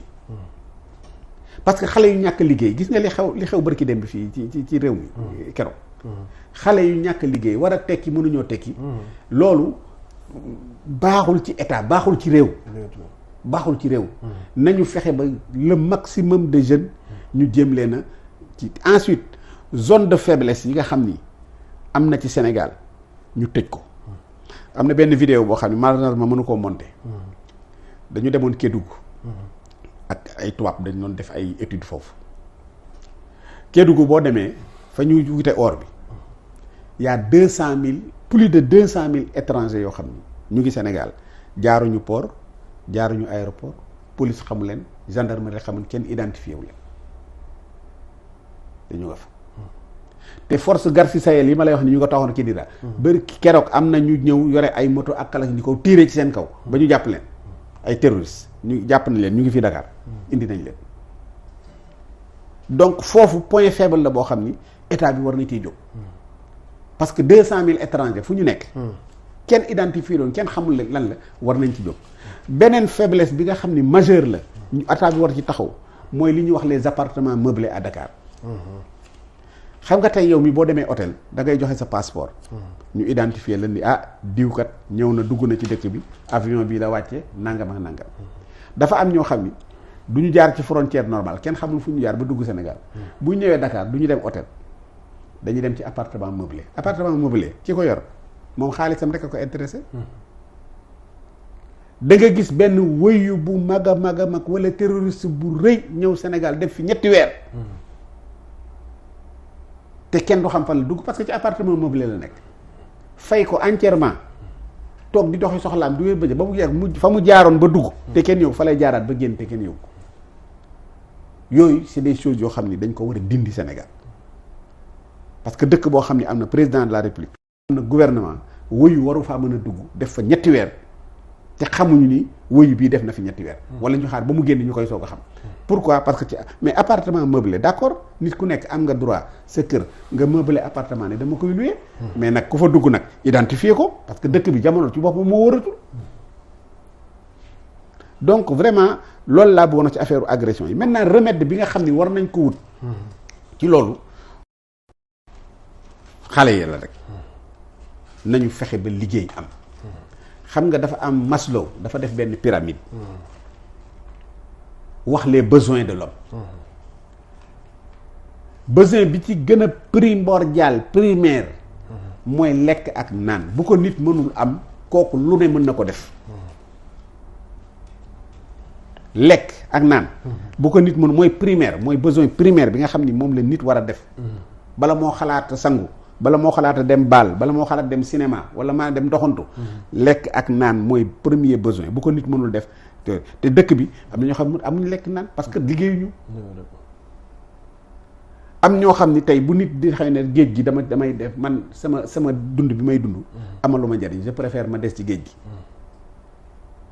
jël gaal fi ne day dem Espagne ak mu xam risques yi ci nekk yépp loolu mooy ni jeunesse bi en tout cas comme ni ko président de la République waxee defe naa def nañu conseil pour la jeunesse pour l'emploi des jeunes je pense que loolu dañ cee war a taxaw mu farlu ci nag parce que aussi jël conseil pour l'emploi des jeunes wala nga créer ay emploi yoo xam ne aussi dangaa bàyyi jox ko ay nit ñoo xam ne lu leen neex la ñuy def seeni jarbaat la ñuy jël seeni doom seeni parents ak ku leen recommandé parce que tamit xale bi war na mën a nekk Tambacounda bind dans la fonction publique sans kenn toppatoo ko ñu teg dossier yi tegle ko ku njëkk a ñëw ba mu yegg mais mu mën a am liggéey te amul toppatoo amul baraaloo. waaw xam naa docteur nga baal ñu jël téléspectateur bu mujj ci ligne bi. c'est ça. salaamaaleykum. allo salaam. sëñ bi na nga def noo tudd ak fooy wootee. émission bi laa bëggoon kii de maa ngi Thiès. yaa ngi Thiès noo tudd. man maa ngi tudd Thierno Fall. Thierno Fall. Thierno Ba. Thierno Ba. waaw Thiès. Thierno da ngay laajte wala da ngay contribuer. waaw da ngay wax ci émission bi rek wax dëgg yàlla kontaan ci rek. tabarakallah. émission bi macha allah vraiment man daaw ma seetaan télé mais façon émission yi moom. façon émission yi moom am na solo trop. alhamdulilah vraiment. wax dëgg yàlla docteur bi moom vraiment macha allah. alhamdulilah. suñu sañoon yu mel nii daan ngeen tëj ko ci pulaar am na ci solo de. dëgg la ndeysaan dina ko bàyyi xel incha allah. vraiment am na ci solo kontaan nañ ci trop. tabarakallah.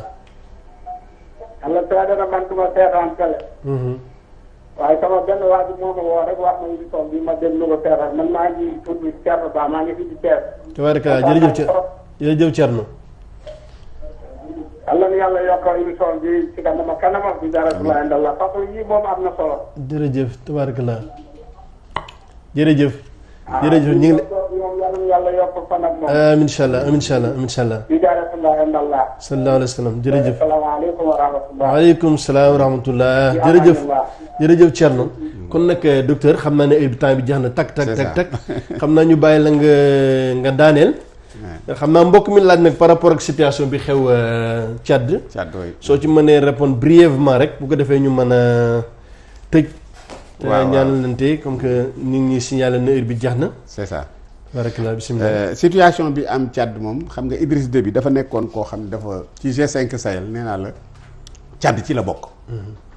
donc moom dafa am ay soldats yoo xam ni fi nga xam ni fa la soldats yu France yi gën a tëlee. ñoom fa la ñu mënee mooy désert.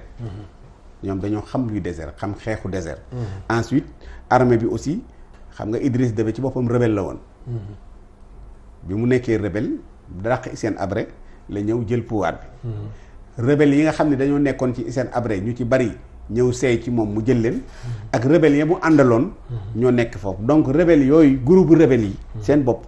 ñoom ñooy nekk armée boo xam ni bon genre ay des gens aguerris. ci xeex. surtout xeexu désert dafa metti bokkul ak xeexu forêt bokkul ak xeexu savane. xeexu désert ay montagne la ak ay sable suuf rek ngay gis donc ñoom dañoo mokkal loolu. bon mu joxe woon 1600 hommes. ci bi ñu mujjee def kiiwu G5 Sahel bi. mu joxe 1600 hommes mais sam 1600 yi teg naa leen fi pour ñu xeex ak rebelles yi ñu dem ci au niveau de la zone des 3 frontières dafa am benn zone boo xam ni Niger Mali ak Burkina Faso. ñoo ko am frontière. foofu nag genre zone la boo xam ni kenn contrôlé wu. rebelles yi zone de confort kii terroristes yi la. ak islamistes yi ñoom ñoo ko moom. dañu naroon leen attaqué nag. jëlee leen foofu. France ne ñoom danañ indi appui début ne moom dina joxe 1600 hommes. loolu daal moom lay xalaat ndax ñi fi nekk tey danañ ko continuer. parce que bu dee continuer wuñ ko bu ñu replier 600 hommes yi moom. 1600 yi. dana indiwaat beneen problème au Sahel. waaw donc début moom. Sahel bu ko perte nañu ku dëggu ci xeex terroriste yi. waaw. jërëjëf docteur. ñu ngi lay sant bu baax a baax macha allah ci waxtaan bi. defe naa ne comité scientifique bi la tànnoon rëccuwuñ ci liñ la jëloon parce que nag vraiment c'est un homme du sérail qui a parlé. franchement donc matale na kan bu baax a baax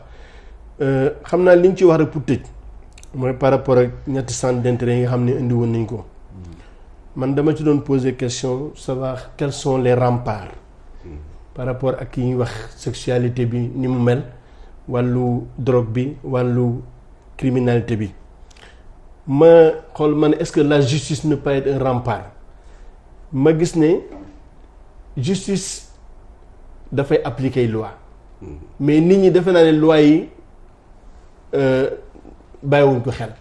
parce que damay xool par exemple wàllu viol xam nga le viol en 2020 loi 2020 05 si lañ ko criminaliser nga xam ne léegi peine bi mu ngi ci diggante 10 ans ba 20 ans et pourtant teewul ba léegi viol bi tey la wàllu gën a ay police ñi ngi tëj toujours justice mi ngi tëj mais teewul ba léegi viol tey la wàllu gën a ay te viol yi doy war nag ay waajur yi violé seen papa buy violé doomam nijaay buy violé jarbaatam vraiment mu nekk loo xam ne dafa doy war léegi nag kon man li ma ci gis mooy li Yonent bi sallallahu alayhi wasallam waxoon rek isa anta lam tastay fasna ma shit suñu cher nee na woon koo xam ne kii nee na kersa fu mu jeex ku nga sañ lu lekk nit bu amatul kersa sañ lu nekk loolu moo fi nekk kon nag loolu dafa nekk loo xam ne moom lañu war a gën a bàyyi wax xel nit ñi delluwaat ci jikko yi nga xam ne moo taxoon démb bu ñu wax Sénégal na l'exception sénégalaise loolu la ñu war a bàyyi xel dafa am benn borom xam dana ama Chawri mu wax ne maanaam xeet wu nekk sa jikko yi nga xam ne moom nga làmboo moo tax xeet wa nekk fa mais bu fa jikko yi jógee dara desatu fa kon nag il faudrait que ñu jéem a fexe tamit nu ñu delluwaatee ci côté boobu li nga xam ne moo dellu jikko yi nga xam ne moo taxoon démb ñuy wax réew mi valeurs yi nga xam ne ñoo fi nekk bi ci des mooy li nga wax ci wàllu guerre de 4e génération ne actuellement nii moo ñu menacé c'est extrêmement important parce que tey réew mi Sénégal réew la boo xam ne puissance occidentale yépp ñoo ko teg bët. absolument fi ñu nekk nii réew am doole yëpp dañoo teg bët surtout pétrole bi nga xam ne ak gaz bi nga xam ne yaakaar ni moo fi nekk moo tax nag soit ñoom ñu am ci exploiter façon bañ ko soxla wala amuñu ko indi ay taal réew mi rek taal réew mi loolu nag je crois que tout le monde est interpellé mais particulièrement suñu décideurs yi ñi jiite réew mi ak ñi nga xam ne dañu wuti jiite réew mi bëgg a téye réew mi seen loxo ak bëgg a jiite réew mi ba mu tax léeg-léeg ñu dugal réew mi ci guta c'est ça kon nañuy waxtaan je crois que waxtaan moo ñu mën a génn ci yu bëri pour ñu mën a mucc bu dul loolu tamit ñëppay bokk ñàkk absolument parce que bëri na réew yi tàkk te pétrole amoon fa ñàkk déggoo ga am ca biir ña ko jore moo tax mu nekk kon ñun Sénégal yenn yàlla musal ci loolu lii ñu def nag nekk na loo xam ne lii yoon la ci wutal solution problème réew mi débat yu mel nii ay experts yu mel ne ñu posé ko nit ñi posé seen question approprié ko ñëpp xam ne que Sénégal y a danger qui nous menace nous sommes assis sous une poudrière ku nekk jéem cee wut solution ku nekk jéem cee xam ne sa problème bopp la je crois que loolu bu ñu ko defee yàlla mën na def sutura kon daal tabarakallah ñu ngi lay sant baax a baax a baax di sant mbokk yi di sant comité scientifique bi di sant ñëpp ci wàllu man tamit maa ngi leen di sant nga may ma rek waaw franchement da nga soulever problème boo xam ni sama combat la personnel muy les guerres de 4e génération ba léegi nit ñi xamuñu ko vraiment ngeen may ma occasion ma wax ko nga reprendre ko ni nga ko reprendre mu wóor ma ni ma ko comprendre noonu nga ko comprendre vraiment loolu kontaan naa ci trop sama xol sedd na jërëjëf docteur kon nag loolu moo nekkoon waxtaanu tey bi xam naa ñu ngi sant ñëpp di sant waa régie di sant directeur de télévision bi Matar di sant ñoom Cheikh Sarr tabarakallah ci coordination bi sant équipe technique beeg mbokk yi nga xam ne yëpp ñoo doon jàpp ci liggéey bi xam naa loolu moo nekkoon li nga xam ne moo fi amoon tey kon nag xam naa suba programme bi nga xam ne moom lañu waroon def tey moo waroon a am tey moom mooy am suba bu ko defee kon ñu ngi leen di jox rendez-vous suba ak jàmm incha allah asalaamaaleykum wa rahmatullah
Ramadan Mubarak si weeru koor bu sell bii poulet teral ñëwatina ak ginaar gi ñépp taamu waaye itam ak lu bees tàkk ay pak Ramadan yu yomb te riche taamu leen seen poulet teral ngir bëggal seeni njaboot ak ay togg yu barkeel lii si blanc de poulet émincé ak brochette